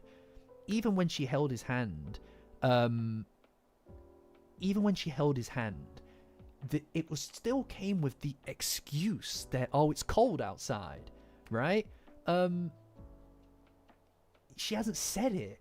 And do you know what I mean? Like she hasn't said what it is that she feels, for Christ's sake. And it's like, you can't sit in that limbo. It doesn't work. limbo like that uncertainty, that lack of vocalizing what you feel for someone who it has become more than who he was, is something that you can lose. And this is what this is. It's a threat. It's a warning that time could run out before she says what she needs to say. Like, he's desirable now to people. And now, I don't know, to Momo, there's a fear involved there. And bringing us back to the first episode, to that realization of who he was, what she means to him, or what he could mean to her, and bringing it forward to here, because we know now what it is that he means to her. But now what she's afraid of is that could go. That she could lose that. Because she wasn't enough. She was incapable of saying what it is that she felt. Right? And that's something to contend with. Jealousy in this series means so much. You know? I don't know. I just... It's a great dynamic, and the more and more that I think about this, the more that I think that this was the right place to end the season. This was the right place to end the season, you know? Yeah, no, you're right, Kepler. I totally agree with you. Okurun's problem back then, Okurun's problem with Gigi was never Gigi. Gigi was never the problem. And because Momo simply didn't like Gigi in that way, and that's not going to change. For Okurun, his problem was his inability to accept that he could overcome a threat from someone like Gigi, because he has confidence issues. Okurun has confidence issues. So he thought, of course this guy is better than me in every dimension. Of course Momo will like him. I might as well give the fuck up now. Right? But he decides, he makes a choice in the same way, like for Okurun, the choice to not be everyone, the choice to not be the guy that he has been every single fucking day of his life, the choice to not be that guy anymore, and to take a chance to be someone different, to try and be something and do something different, to give himself belief, to believe in himself just a little bit, give himself the benefit of the doubt just once, because she's worth it. Because she is worth trying. That's what gives him the confidence. And the physical follows and influences the emotional. And overcoming Gigi in the physical capacity also reflects his strength, confidence to overcome and overwhelm and overpower in order to literally protect someone that he loves. And that is what he does. You know? Yeah, exactly. Exactly, Kepler. Definitely. I fucking love Dandadan, man. Oh my god, it's so good.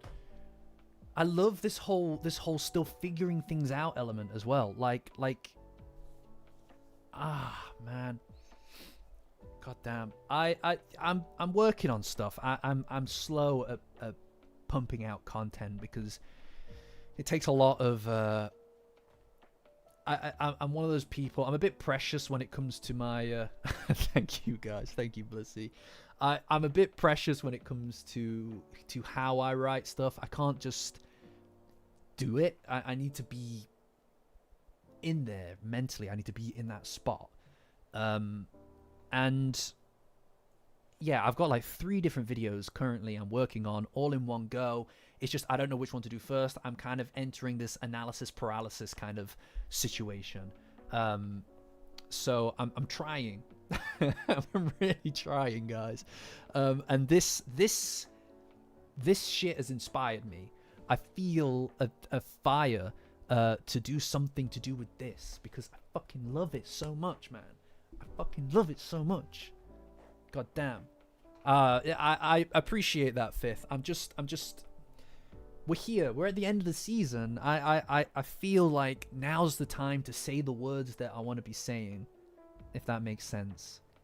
Because it is important to connect with people with it. I mean, here we are talking about it, and the reason that I can feel the reason I feel like I want to say these things is because I know there are people listening.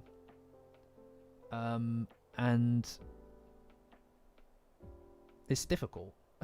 like I don't know. I feel more inspired now than I ever have in my life. And it's all of this, you know? It's being heard and seen for me. And it's incomparable. There's thank you, Gav. I appreciate that. Or GA5. I don't know. Like part of me is silly. It's silly really because it's silly really because I have this fear as well that it just disappears with the season. Do you know what I mean? Like I'm aware that obviously the season 2 stuff, the season being out, is was going to inject some kind of momentum to the channel and growth to the channel, and it has massively.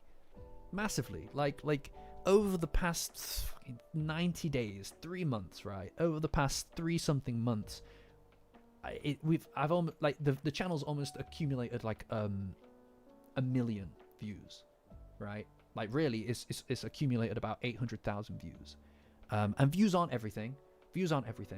A lot of it's down to watch time, and for a lot of channels they can do that in like a day, man. Like a lot of channels do that in a day, but for me that was a huge thing. Kepler, you get it. You know what I mean. Actually, Kepler, you get what I mean because you also make Dandadan related content. It feels like this is the time to get in front of people and say it, you know. And it's scary to be in that position in a way because you know that you have things to say and you want to make them flow in a way that lets people know that you're alive, if that makes sense. Like I don't know. I don't know, it's silly really. Like I said, I just I feel inspired. If that, like, that's where I'm at. I feel inspired. And it's this that's done it. I there's no piece of media that's made me feel so inspired. And it's because of scenes like this, you know? It's because of scenes like this and what they mean to the characters and what that means to me in turn. Ending it like this, it was brave, in my opinion. It was ballsy as well, because not everybody's going to like it. Not everybody's going to like it, really. You could have gone with a safe choice. You could have gone with the safe choice. You could have ended it on the next threat. The next oncoming threat. But they didn't. They put it on something that they knew would have a little bit of division. But the tension that it fills in the scene and what it injects into the characters' lives, it's second to none, man. It's second to none.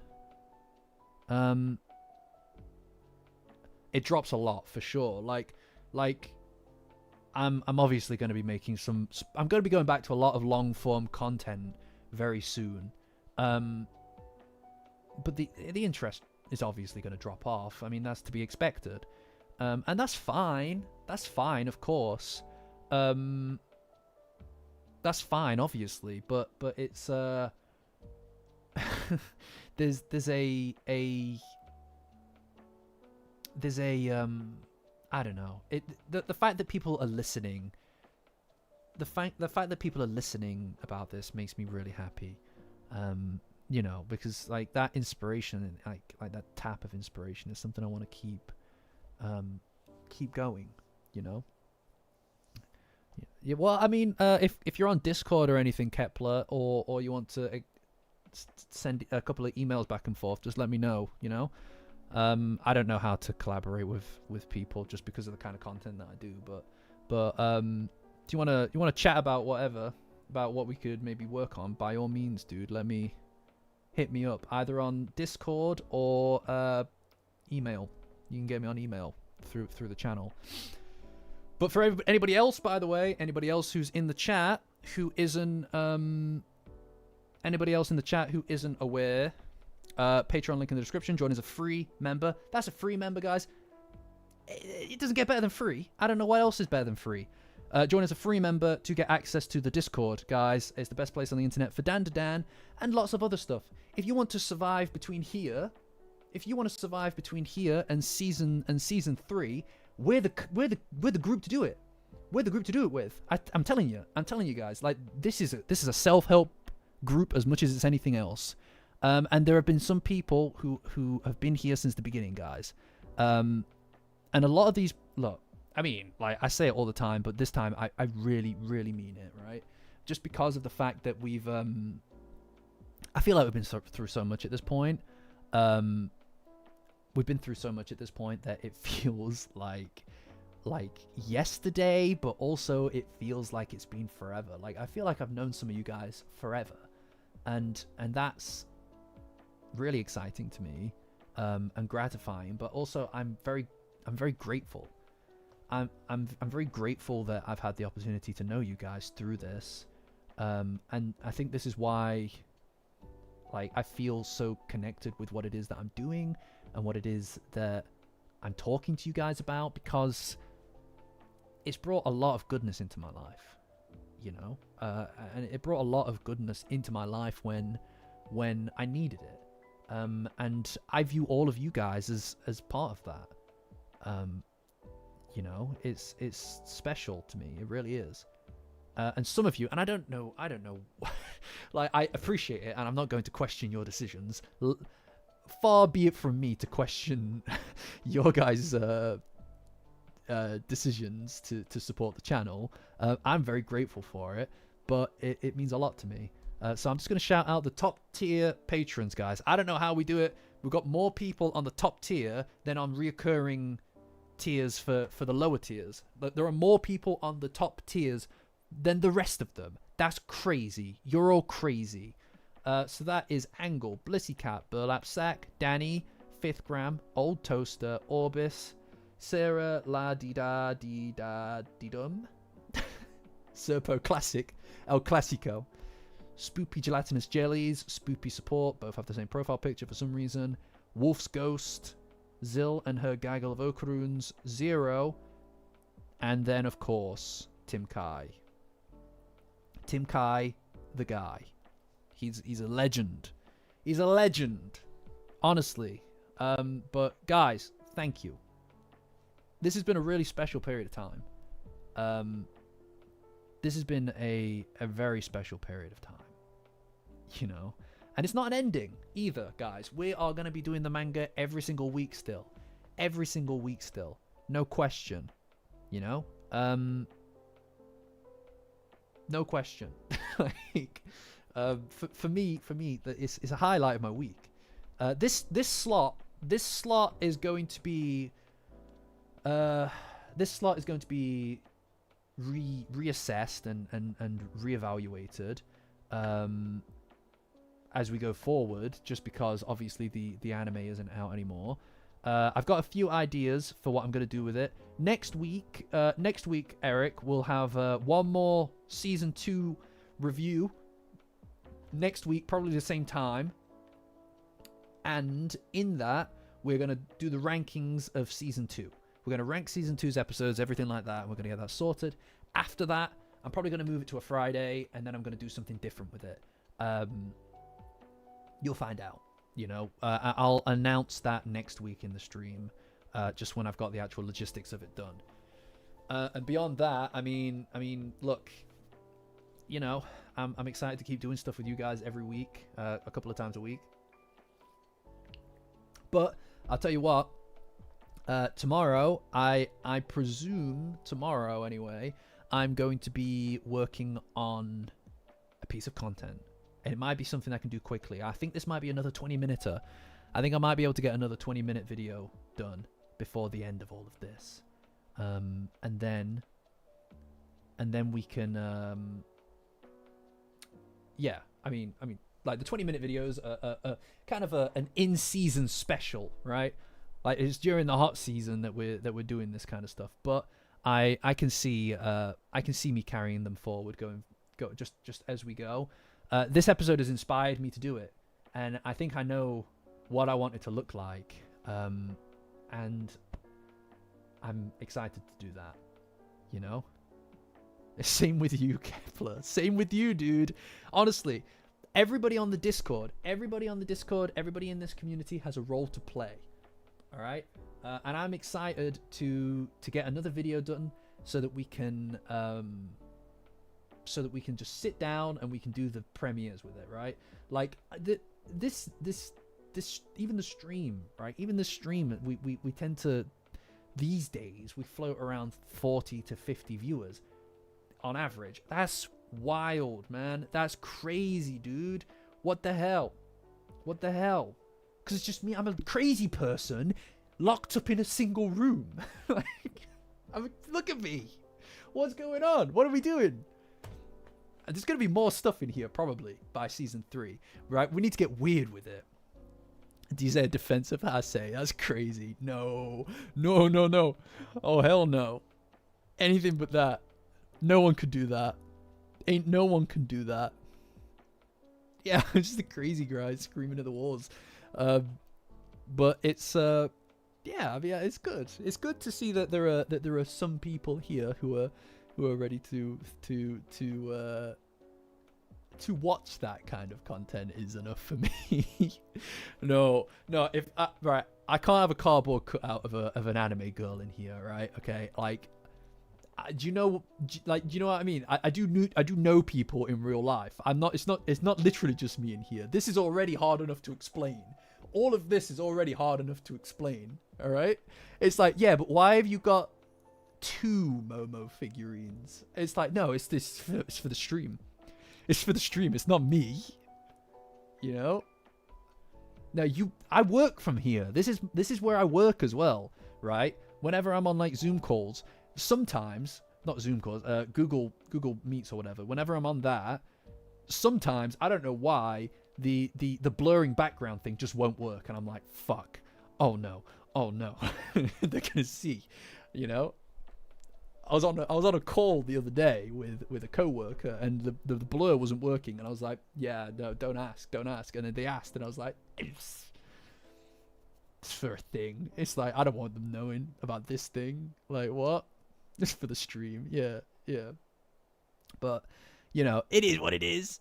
A fake wall. Yeah, get a green screen. I did think about a green screen once upon a time. It was on sale on Amazon Prime. But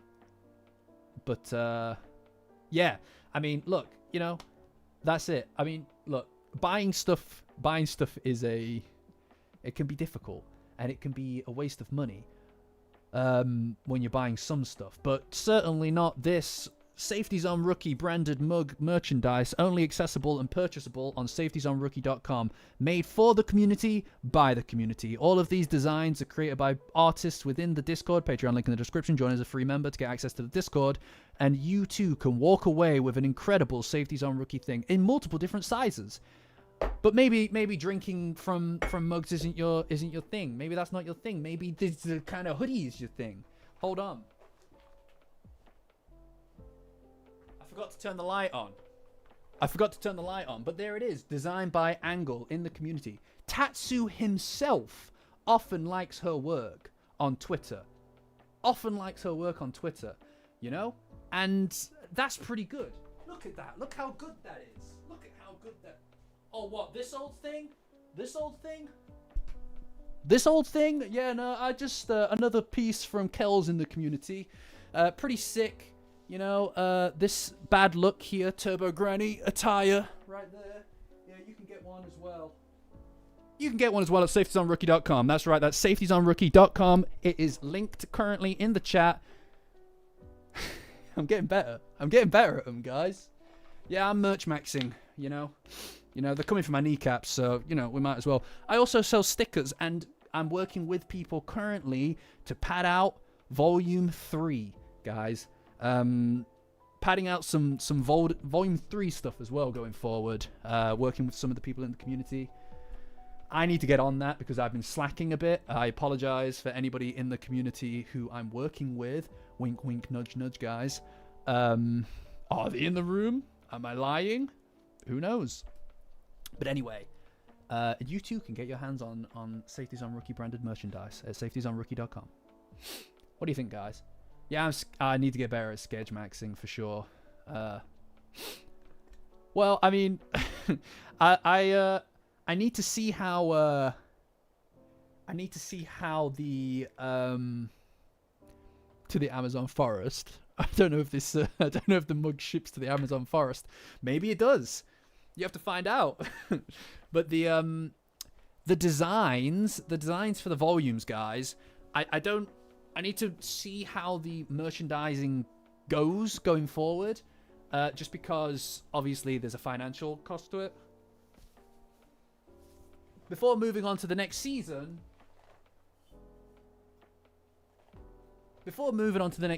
it would be nice to break even on things. Because obviously, look, guys, something that, and you know, you don't need to clap.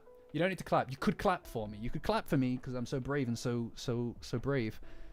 But I am obviously not interested in profiting off of people for freezies, right? I commission the artwork.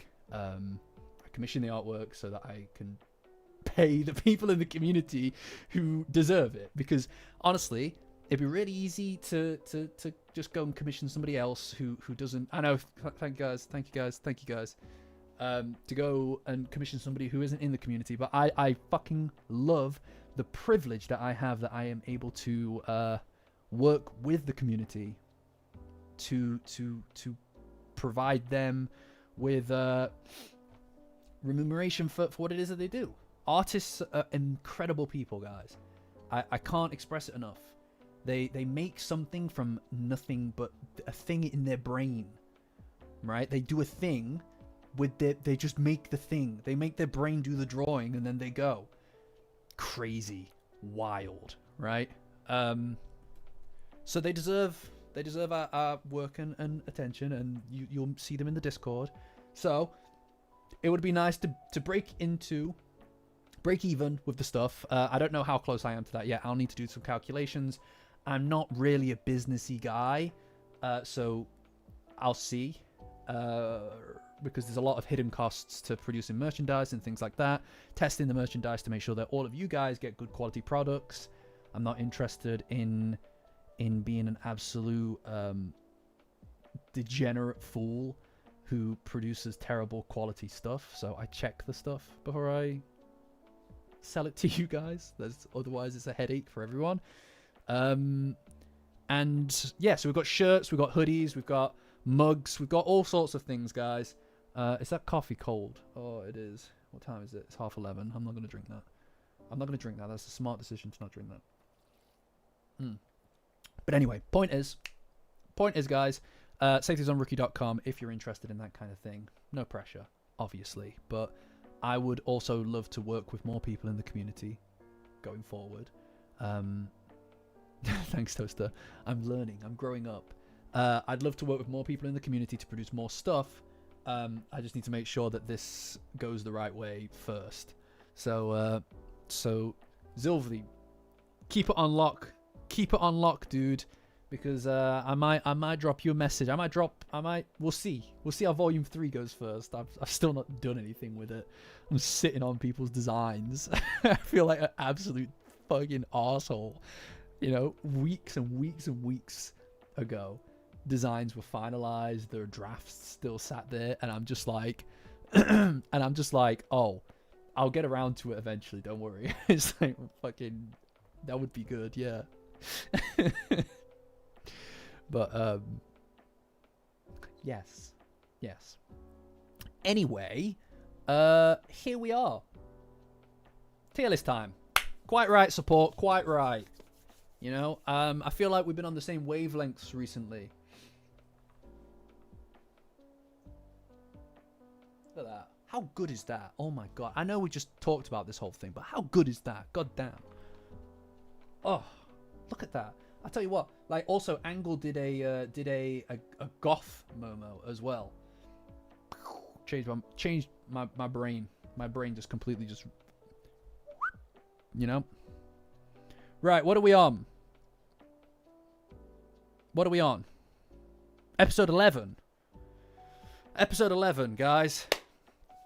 Oh, yeah, for real, jellies. For real. We're going to work on Season 2. Season 2 will be next week's stream. We'll go through all of Season 2 next week. I know, we don't talk about it, Blissy. I miss it as well. Season 2 will be all of next week. This week, right now, we're finishing Season 1. Episode 11 is where Taru's introduced and he gets to... Well, Okurun... It starts with Gigi being introduced, and then Okurun... They do the see you tomorrow thing, and then Okurun spiraling in class. Gigi is being a bit much. And then, obviously, the Momo comes in and sees Okurun working out, and then Okurun decides he's going to give up, and then Taru shows up. They do the whole chase scene, and then Okurun finally figures it out. He finally figures it out how he feels about Momo, and it's a big turning point for him. Yeah, I'm not accepting anything less than a D. No, I refuse to accept F. Absolutely not. I know. It's ludicrous. I think C tier. You're all fucking crazy. That's such a big moment. That's such a big moment. I think a C tier, at least. It's got peaks. It's got huge peaks and not that very low valleys. You know? I just don't get you people sometimes. I just don't get you. I just don't get you. Oh my god, man. Yeah, I think C tier at least is... C tier. I think C tier is fine. Is serviceable. No, it's not. No, it's not. You're crazy. You're crazy. The Taro chase is a bit mid, right? But the words that Taru says about Hannah and how that applies to Okuru, oh, it's so good. So much of that speech is something that I use a lot in the videos. All right. Momo tortures a man. Yeah, I mean, what's a little bit of torture when everything's on the line? All right, okay, we'll do the goddamn poll. Higher, let's say C, D, lower. I refuse to accept lower than a D. I simply refuse. That's a good point, Oil. Gigi's dad being mentioned is definitely enough to keep it out of B tier for me. No, that's true. No, I hear what you're saying, but like also, I like all the stuff in the classroom where Okurun's spiraling. I like the see you tomorrow stuff. You know, I like all the stuff in the house. That's pretty fun. It's not standout, but it's fine. You know, exactly. Okurun would have given up. It's a huge moment. It's a huge moment. You know, I like it.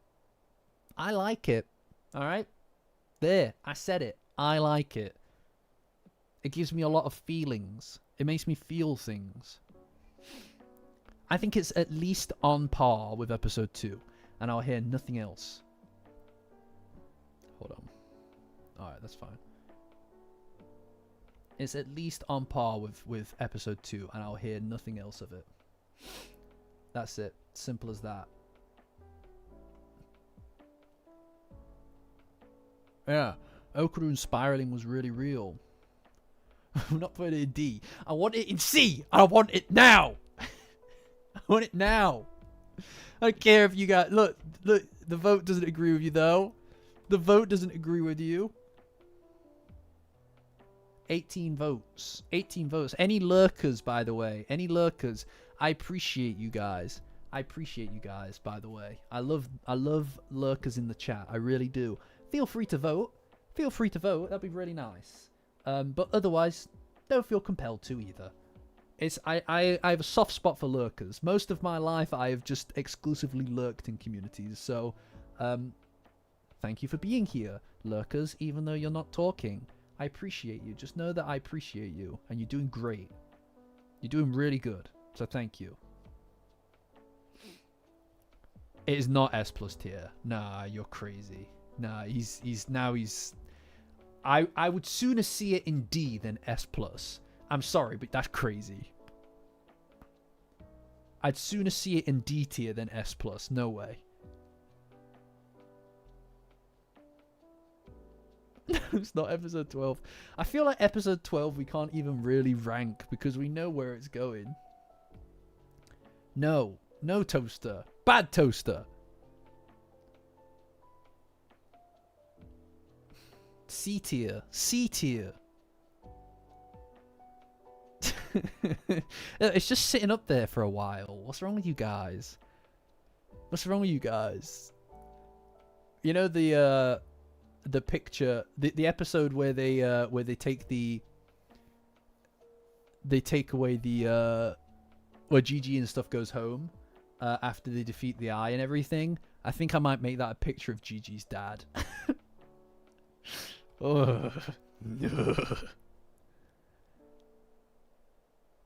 All right, that's it. 3 minutes, which is typically what I'll wait for this. Oof, looks like a C grade. It is. You guys voted for it. You guys, look, the majority of you voted for it. Therefore, all of you voted for it. That's the rules around here. I love how you're talking about lighting. You're talking about the lighting in order to influence me. You know? Oh no, everyone's upset. Everyone's upset. Gigi's dad, no, he is not. Ida's dad, I like Ida's dad. He's loyal, you know. Gigi's dad put the fucking pillar back. He put the pillar back. I refuse to accept. Oh, honestly, look at you guys. You're all divided and stuff. Wouldn't it be nice to not have to make? It wasn't Ludra's. You're a liar.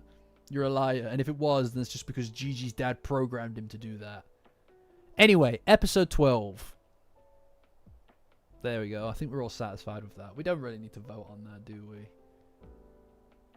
In the Daisuken, he gets really upset. He gets really upset and he hugs a picture of Ira's mum. Emotional manipulation. It is kind of that over dirty socks. Oh man, we're all getting our jimmies rustled here. I can see. Are we all in agreement with this? Are we all in agreement with this? You know what? I'll do a poll. I'll just do a poll on it anyway.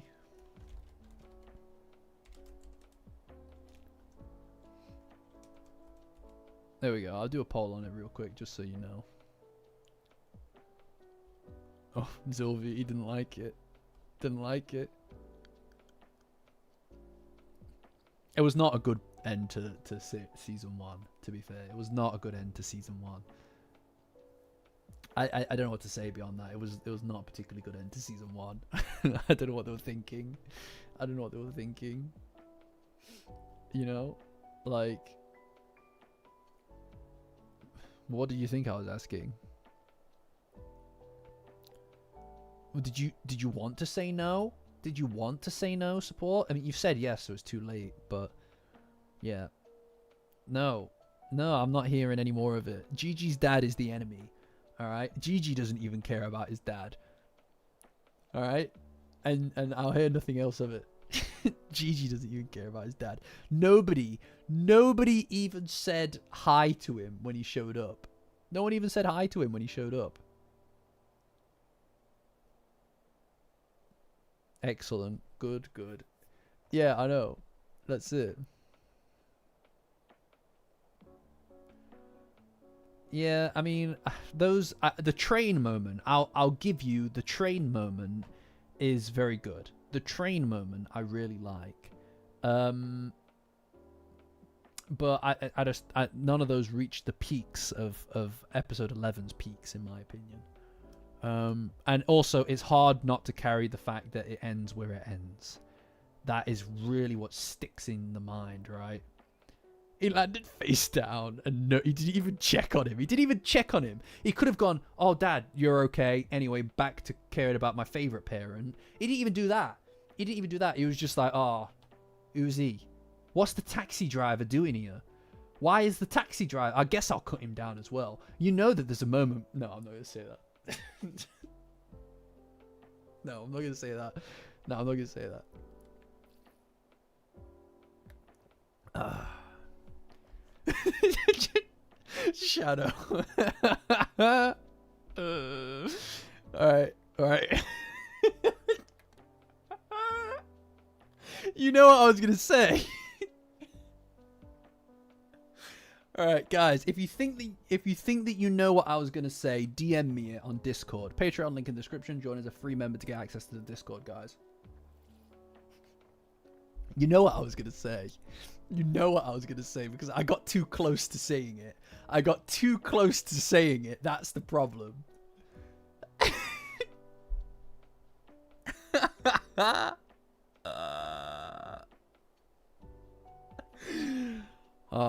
That's okay, Natchan. I'm quite happy. You know what, Natchan? I fucking respect you, man. I respect the fuck out of Natchan. And anybody else for that matter who has yeah, no, you're right. You're right. I want to know that you know that I know what you know. But I just want to say anybody who disagrees with the general consensus, good for you, by the way. Good for you. Because I think that it's important to disagree on things, as long as we're all amicable about it and grown up about it. I love that. We all have a different of opinion, and I think that's great. And it all, you're quite right, support. It all comes from the same place. Like there are lots of different ways that you can love something. And for me, I think that there's nothing wrong with that. Yeah, we're all here for the same reasons. It's just how we express it that matters, you know? Yeah. Yeah, we don't talk about the manga in the episode thingy. I know. Get it away! I mean, everybody knows at this point. It doesn't really matter, but like, you know. It's okay. Don't worry about it. I mean, this is literally the last one. So fucking who cares? We're done here anyway. We're at the end of the fucking stream, more or less, for the last episode. It's like, if it's not been done until now, it's not getting done. That's okay, man. Don't worry about it. Oh, we have one more. We have one more stream. We have one more stream. Obviously, next week. One more Thursday stream. But, yeah, I mean... Look, I mean, guys, you know. No, I mean, realistically, Twilight. I mean, like, look, every episode is a good episode as far as I'm concerned. I enjoy all of it. I really do. I genuinely mean that. There isn't an episode that I would, if it were on, if you were to sit me down and go, you're going to watch this episode of Dandadan, I'd be like, oh fuck yeah, let's go. Right? Doesn't care if it's episode 12 or any episode. I'd be like, let's fucking do this shit. And I could sit there and talk about it all day. This is a purely comparative, relatively speaking, a comparative list. I don't know if we're going to get through a whole season in one stream, but we'll make it happen. I can do it. It did take us 4 streams of multiple hours to get through the in fact, let me just check. I'll check how long it took us to get through the Kazuka Knives arc up until where people split off to go on their own missions, right? Right, let me check. Oh, this is gonna take ages actually. Hold on. Let's see. 1.5 2 no 4 5 yeah, maybe like 7 hours, between 7 and 8 hours. It took us between 7 and 8 hours to get through that. How many chapters were there at that point? There couldn't have been that many, right? What does Weeb Central say? Ground Tomahawk to Weeb Central. What do you say? How many chapters? This is Tomahawk to Weeb Central. Oh my god. Wait, hold on, guys. I can do this. That's the library. That's the library. Okay, so 164. I suppose. I don't know if those were the episodes that we did the googling ones, right? Maybe they are. Maybe they are. So it was about 20 chapters, less than 20 chapters, about 18. No, less than that. Yeah, about 20 chapters. About 20 chapters. It took us about 7 hours. Oh no. Oh no, it's 18. I don't know what to say. It took us about 7 hours to get through 18 chapters. What do you think? What do you think? What do you think? You think we can do it? I think we can do it. Yeah, I think we can do it. I think we can do it. Easy. Yeah. I mean, look, I don't really know what to say, to be honest. I'm a bit shocked. I'm a bit shocked to say that. No, we can do this. We can do this. We can do this. It's like what? We can do what, 12 episodes? We can do that in one sitting. And you know what? I feel like we're quite mostly in sync on this kind of stuff right now. I feel like we're kind of in sync right now, so I feel like we're all right. I mean, there are a few bits and pieces that we didn't agree on, but that's fine, right? There's a few bits and pieces we don't agree on, but that's fine. A diversity of opinion. Yeah, we got this. We got this. Yeah, no, it's going to be a bit of a mess trying to pick which episodes get to go in S tier. Because this is going to be a mess. Like, stuff's going to move. Stuff's going to move, man. Like I know what my favorite is. I know what my favorite episode is. And I know what I'm putting at S+. I know what I'm putting at S+. You know? So think about that. Yeah.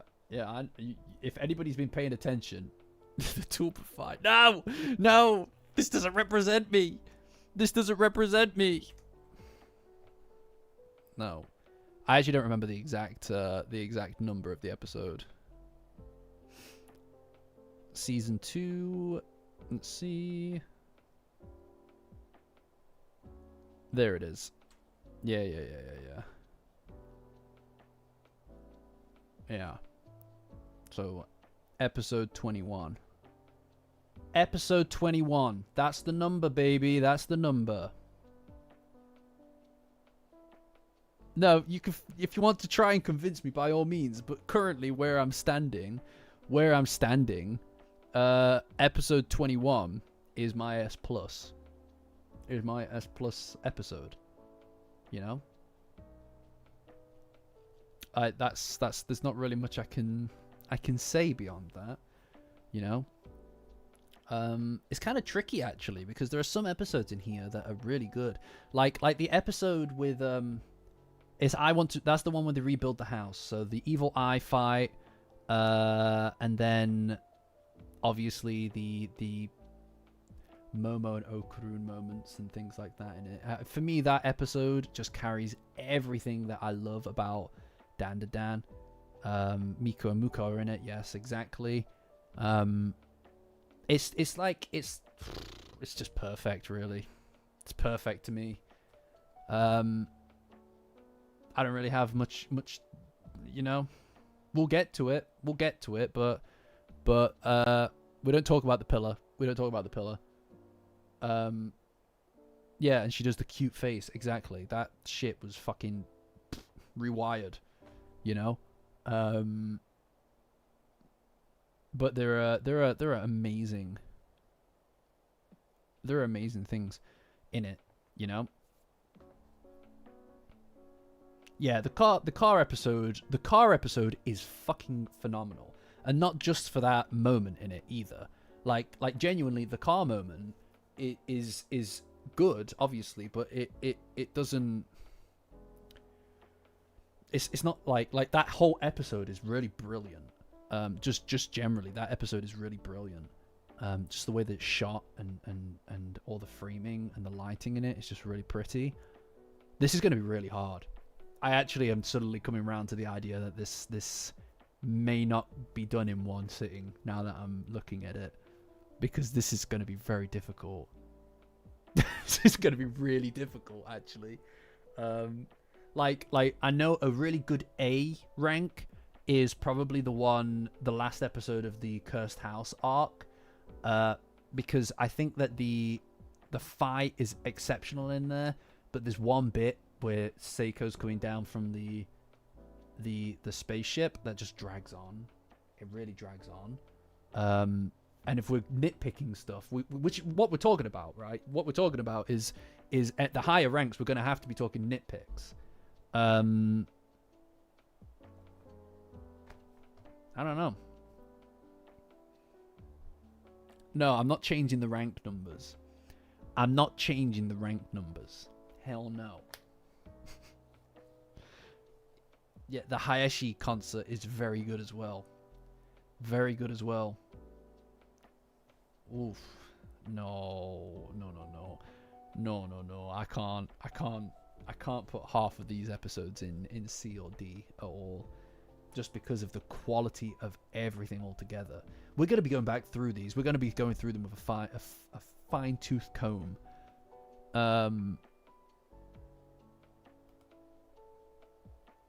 We're probably going to be bumping down episodes. We're going to have to be bumping down episodes. I probably yeah, I mean, I might have to bump down episode 1. I might have to bump down episode 4, to be honest. I might have to bump down episode 4 and episode 1. Frankly, episode 5 is probably not going to make the cut of S rank. Episode 5 is probably not going to make the cut for S rank. I'm being realistic with you.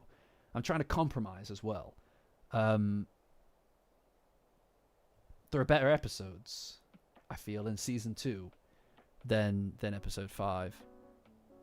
Yeah, I mean, it is S rank, but also it's also like, is it more S rank than other things? I don't know if I agree. I don't know what to tell you. Yeah, season 2 is fire. It's fucking phenomenal. Like, for me, season 2 is a step up in a real way from season 1, which is crazy because season 1 infected my brain with the Dandadan virus, right? Like is next level hyperfixation for me, obsession almost. And that was season 1 that did that.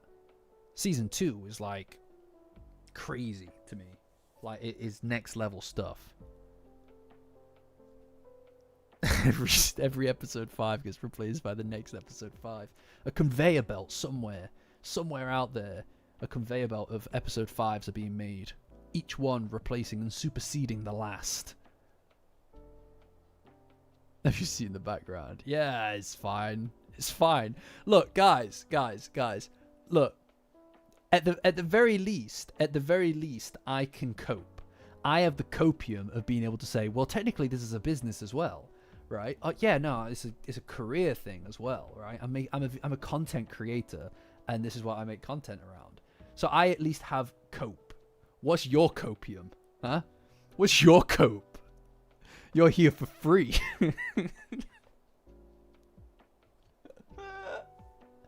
What's your copium, motherfucker? Yeah, no, yeah, of course. Yeah. I know, totally agree. Season 2 builds on season 1 like crazy. Everything is a step up. Everything is a fucking step up. You know? The Asuna cut out. No. No, no, no. Oh my god. Yeah, I'm gonna be dropping links. I'm gonna be dropping Amazon Prime links in the description. Guys, sign up to Amazon Prime for the new season of Sword Art Online. This season they go into the video game, and you die in the game, you die in real life too. What? No way. That's crazy, bro. Anyway, he also makes an AI. He also adopts an AI daughter.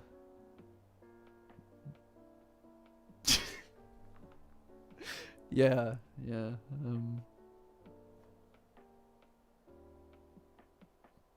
I don't want to think about that future. All right, that's selling out. That's selling out. If I make a Sword Art Online video, know that I've been killed and replaced by somebody else, by some kind of clone.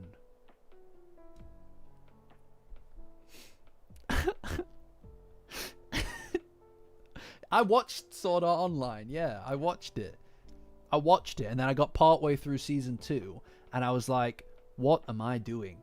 Why am I doing this? It's fucking garbage, man." Is Michael AI? Can't wait for that Asuna mug. Oh my god, no. We're not talking about Sword Art Online anymore. There's a Dandadan broadcast. Alright? There's a Dandadan broadcast. Unsponsored. This is a non-sponsored Dandadan broadcast. Because the reason it is on the air is because of you, the viewer. You fund this broadcast, guys. So thank you.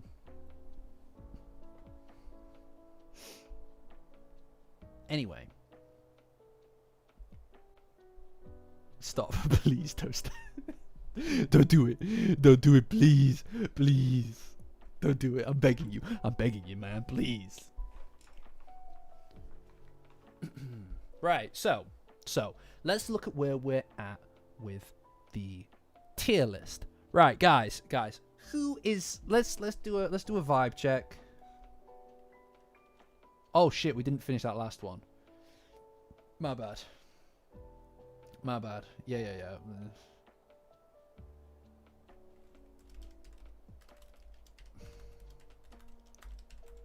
Vibe check.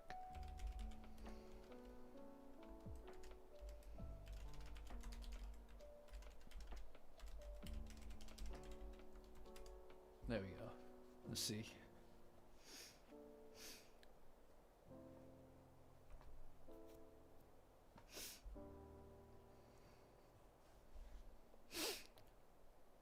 $34 votes. Yeah, that's a pretty big vote, to be fair. That is the biggest vote we've done. Oh yeah, the NordVPN sponsorship. Oh, thanks, Jellies. I appreciate that. Yeah, you know, that's the goal, isn't it? It's my Twitter account. I've said this already, guys. My Twitter account for about like 9 years has had its singular description be, I just want to be big enough to land a NordVPN sponsorship. 9 years, maybe longer actually. No, I think it's been longer than that actually. It's probably been like 10, something like that. 11. It was my. It's safetiesonrookie.com. It's safetiesonrookie.com that I secured back in 2019. Right? I think I secured that domain in 2019, and I have been renewing it ever since. Because I was like, one day I'm going to do something with safetiesonrookie.com. One day I'm going to do something with safetiesonrookie.com, and fucking voila, there you go. Safetiesonrookie.com. You can purchase other items like this. You can buy this mug, Safeties on Rookie, created for the community, by the community, guys. Incredible artwork by Kells, by Angle, by Angle over there. And also here, and then there's lots of other things. We've got stickers as well. There's a sticker up there, guys. All kinds of stuff on safetiesonrookie.com, guys. The domain that I got many years ago. Many years ago. You know? And here it is. Here we are. Using it. That's exciting, isn't it? Isn't that exciting? Also, I've branded the clapperboard. You wanna see it? You guys wanna see it?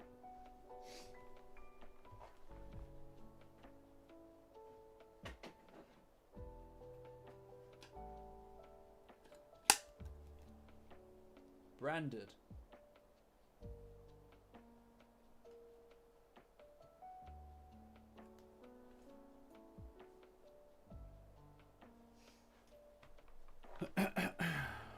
I'll tell you what though. We're about to start Safety's on Rookie Season 3, guys.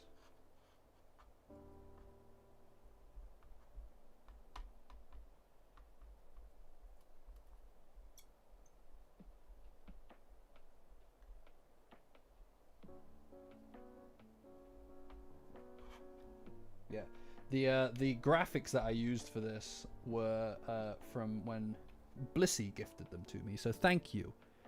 Buy them out, boys.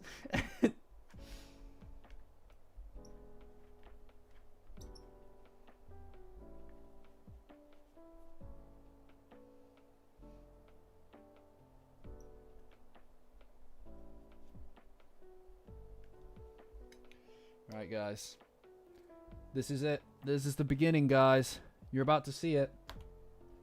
So, chat, Safety Zone Rookie, Season 3, Take 1, on today, Panino Day.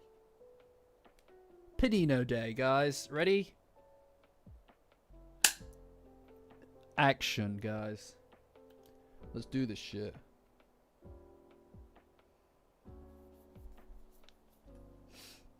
Let's do this shit.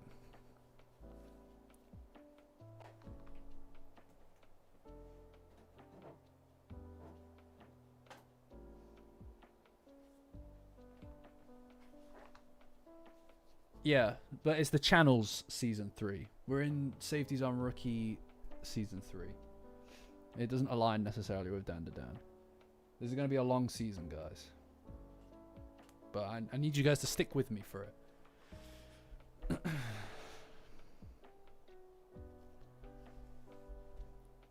You know? The, yeah.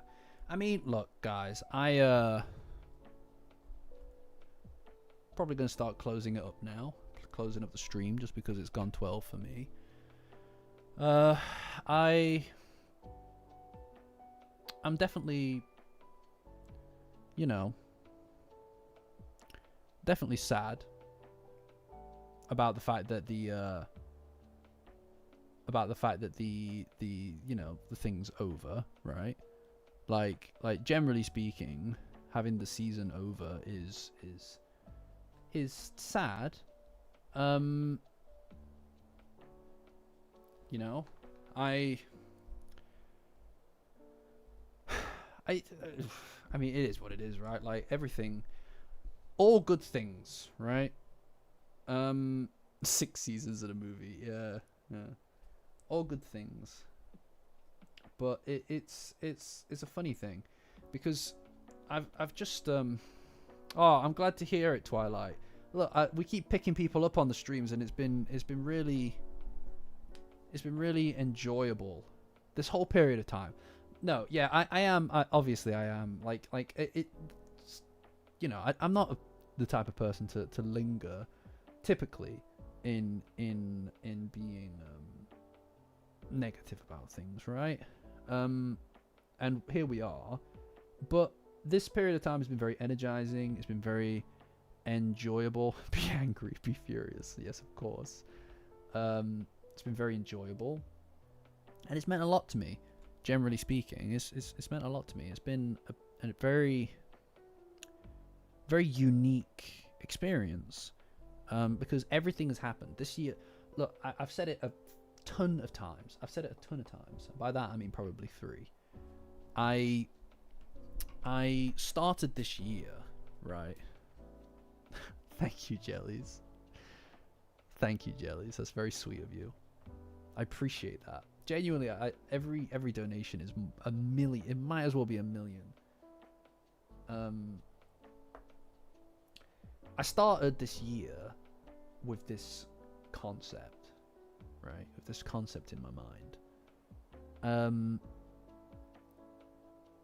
And that was quite simply put,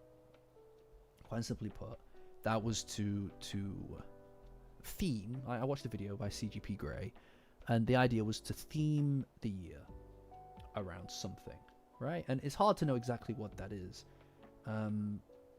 because a theme can be anything, right? Like, but I chose progress. And that was progress in every single facet of my life, right? So progress when it comes to every small choice. Choose the one that's most aligned with progress. And thank you, Serpo. Oh my god, I appreciate that. Thank you guys, genuinely. Like this is honestly like to match that, to match what you guys do provide there like that in ad revenue, takes a lot of time and a lot of views. So it makes these like really a really special thing for me. It really is important to keeping the channel running and making these run. Yeah, I hear that, Blissy. Every single time I've tried to make a resolution for the year, for the year, it's failed. It's failed dramatically because I couldn't keep up with it. And last year was a difficult one, generally speaking. I mean, obviously, like, everybody has them, but last year was a difficult one. And I think when you have things that are harder periods, it can convince you that something's not right with you, if that makes sense, right? It can convince you that your mind is in a place which isn't necessarily. It can convince you that you lack something, right? Or that you think certain things about the things that you make or the ideas that you have aren't meant to connect with people, right? And I think, you know, like I said, you have a bit of a rough period of time, and that's the natural conclusion that you come to because you feel bad. So obviously there's something that must be wrong or bad. But you know, obviously starting the channel stuff and making things, and then that connecting with people for me was a really big boost at the end of last year, and that was a wave that I really wanted to ride, right? That was a wave that I really wanted to try to capitalize on, in a sense, right? I wanted to connect with people with the stuff that I'm making. No worries, Zilvi, thanks for joining. And then I thought now's the best time to set a theme and to mean the theme,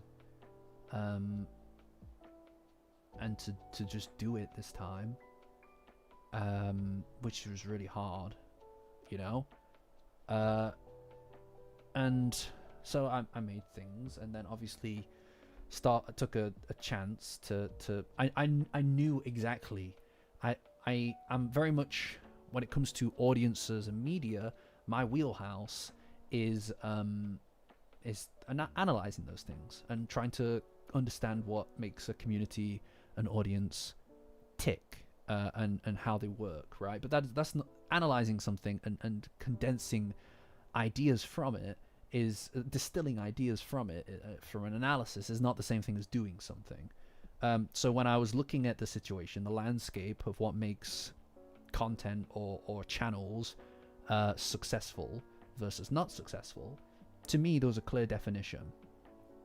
Unless you're going to be creating content that is a constant stream of stuff, very topical stuff and very relevant stuff all the time, you're probably going to start to slow down and fade away a bit into irrelevancy unless you can keep hitting and hitting and hitting. I don't know that I can do that necessarily. And I could see that a way to benefit the channel growth is to make it slightly more personality driven. getting in front of the camera is an important thing in that. Getting in front of the camera is an important thing with that, and it's fucking terrifying.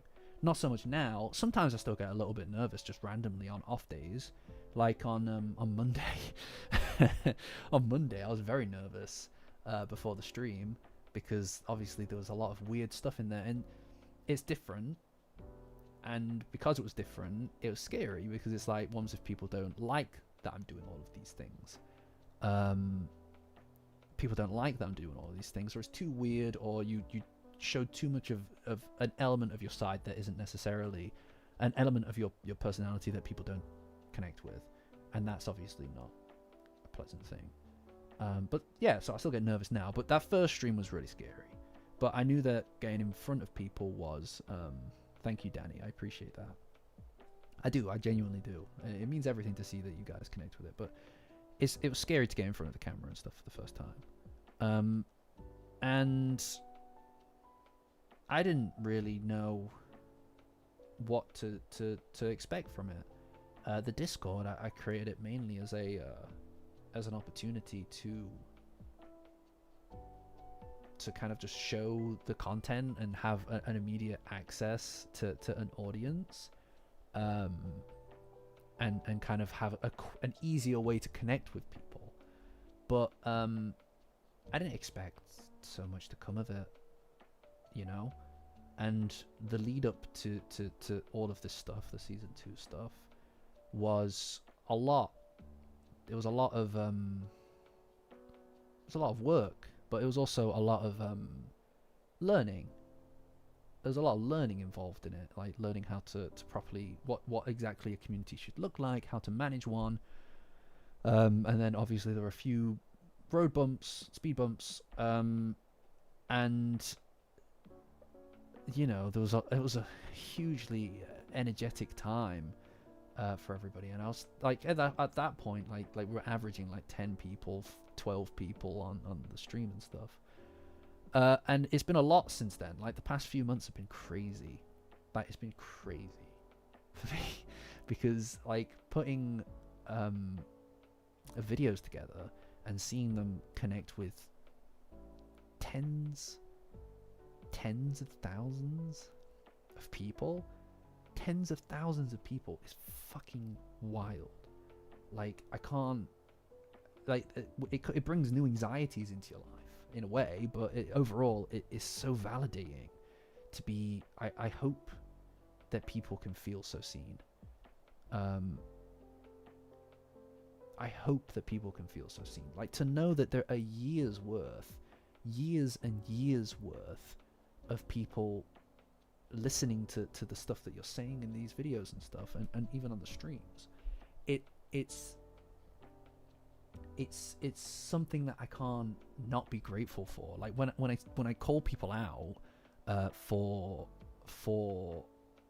supporting the channel, I mean it, because I don't really, I still don't really know how to properly express it. It's I don't even know why I'm talking about any of this. I don't. It's not that I owe anything, or I feel like I owe anything about me to anyone, because I don't. I just like being open, and it's a new thing, being open and sharing parts of myself, on an emotional level, an expressive level, is something that's fairly new to me, and it's something I've only really started doing over the past year. And it's because I want to see other people, even if it's in a fraction of the way that I feel seen. Because, like I said, this whole period of time has been crazy to me, and you know, there's a lot of obviously not good things in the world. So being able to put out a good thing, even if it's just like a community, and there have been people in like the community who have like connected with each other emotionally as well, and it's like it's a lot. And the being able to have an idea, put it together, release the idea, and people connect with it is I don't know. I've just I,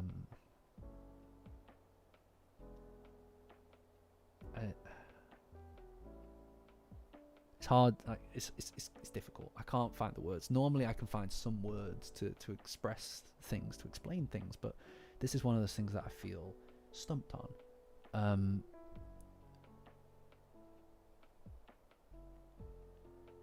I don't know, but all I can say is that this period of time has been really important to me, and seeing the end of it, or even moving on to another chapter in something, right, is fine. That happens. It's important to accept that these things are the case, because otherwise you don't move on. If you don't move on, you stagnate, and if you stagnate, all those things you're worried about happen anyway. You just don't get a say in them anymore. And we're not going to stagnate here. We're going to keep moving on. We're going to keep pressing on. But that doesn't mean that when we look in the rearview mirror, we're going to close our eyes to where we've been. To me, if we can even capture some of whatever this has been so far in what's coming ahead, that's fucking amazing to me. And whether you've only just joined, whether you're a lurker, whether you spend a lot of time in the Discord, whether you just spend time on the channel, I don't know how to. I mean, at the end of the day, like, I joke about it, but it's just me in here talking at a camera, and speaking into a microphone about something that I think, and it's just a lot, you know. You gotta keep a lid on it to some degree. I think support. I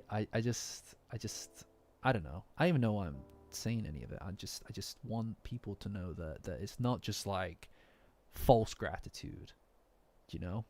It's not just false gratitude. It's not just YouTube person thing shit, right? It's just I want you to know that it's real gratitude. And even though I can't know everybody, it doesn't mean that I don't value them. You know?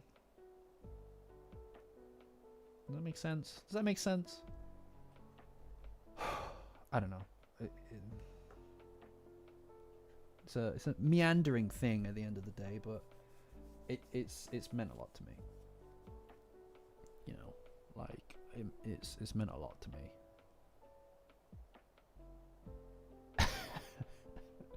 Danny, yeah, you got me, guys. Again, it's hard to properly explain it, but let's just keep doing more. We can do that.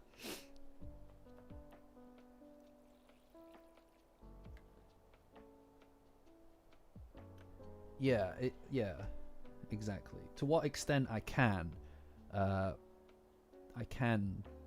you know, give back. I want to. Yeah. You know what, guys? There's also like an element of you going to the wheels fall off. Fuck yeah, bro. Let's go. There's an element of recently as well, because the streams, a lot of things have been happening in the manga, in the episodes and things like that. We've been moving at breakneck pace at times, and there have been times where, all right, Lentils, catch you. Thank you for joining. There are times in the earlier streams where we'd spend a lot of time just chatting about stuff and about things, about junk, which has definitely fallen to the wayside at times, right? Especially because the numbers have picked up, people are there for a reason, and it takes so long to get through an episode some of these times. Like honestly, some of these streams, it is impossible through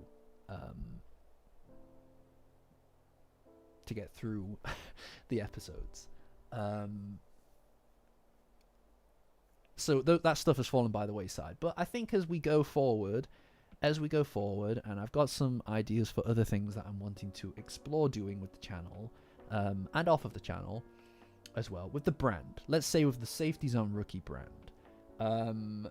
So for me, that stuff also presents an opportunity for us to kind of at times get back to the basics.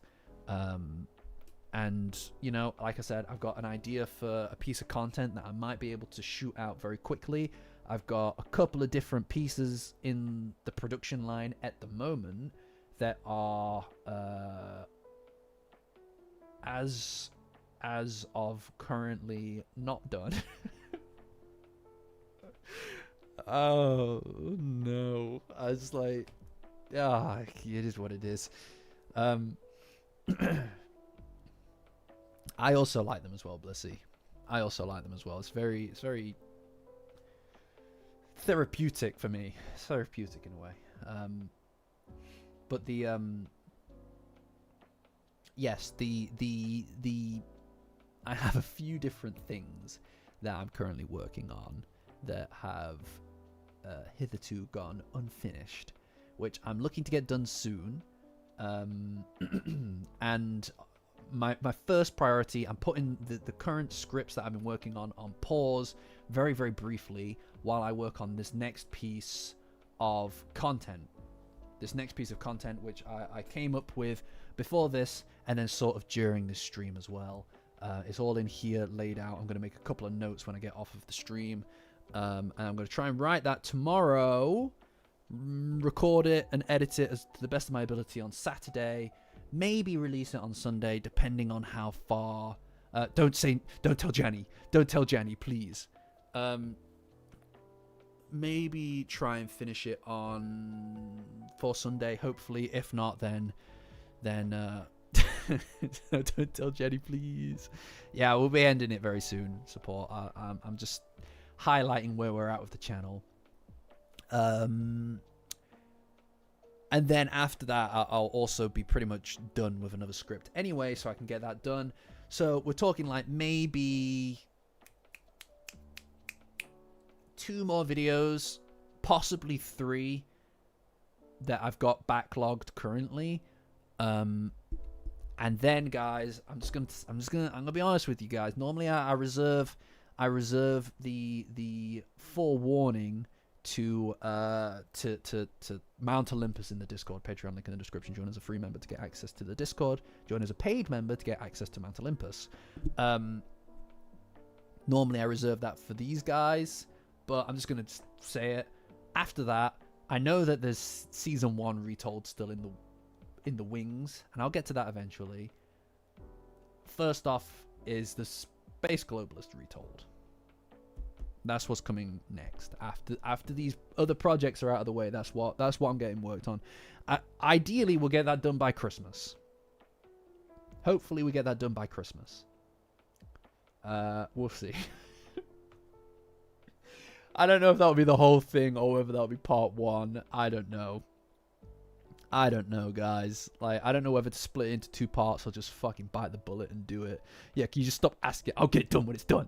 Yeah, no. Not all of the videos are in the 20-minute range. One of the videos, ideally the one I'm going to be working on next, is probably going to be in the 15 to 20 minutes range. Or yeah, so probably the 15 to 20-minute range, and then the other 2 are probably going to be like half an hour. One of them might be 40 minutes. Depends. It depends on how the script is going. The one that's nearly done is about 40 minutes. Looking like 40 minutes, but it needs refining heavily. However, I obviously don't want to leave the Space Globalist thing too long, because people will lose interest in the whole kind of like follow-up arc thing. I might do it in 2 parts. If it's in 2 parts, then it'll get done quicker. It's just there are things around that then become a complication, you know? Because like you have to come up with new intros, new thumbnails, outros. It's a whole thing. it could be a matter of making part 1 and part 2 together as separate videos so that we can air them one and then next week the other. So we have double a backlog of stuff and without having to wait for months and months.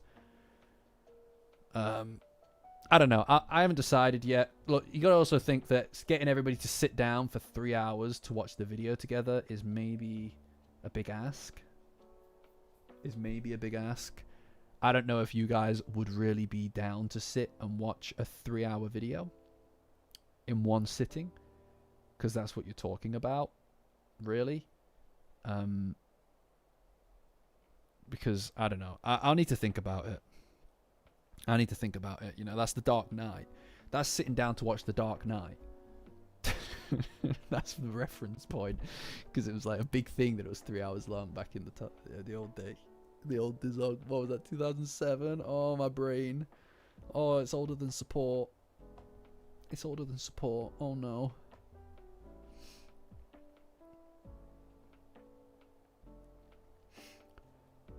No, you see, this is the thing though. You can't. You can't get breaks. You can't get breaks because it would be live. It would be like the premiere, which is why I'm thinking that if I finish part 1 and part 2 and then air them separately, I don't know. I've not decided yet. I thought JMO was our unit of measurement. Yeah, a little bit. A little bit.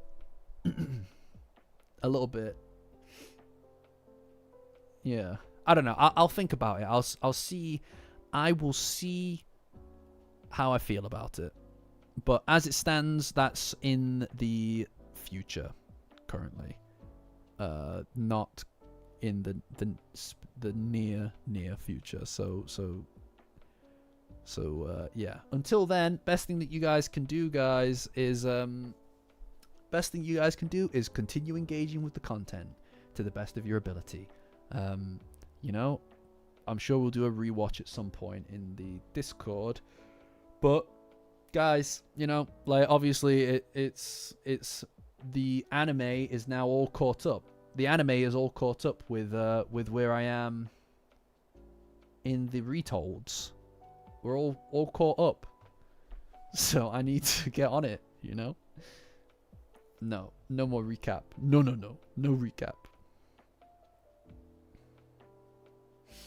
No recap. I'm about to leave now because I've got things that I need to do. I need to go and prep some video stuff. Bebop video. No, I'm not rewatching the Bebop video of you guys. I'm too embarrassed about that. It's too old. Right, guys. Right. This has been great. Numbers have been really good as well, which has been really exciting. But I'm going to bed now. Yeah, we'll see. Now, thank you guys for joining.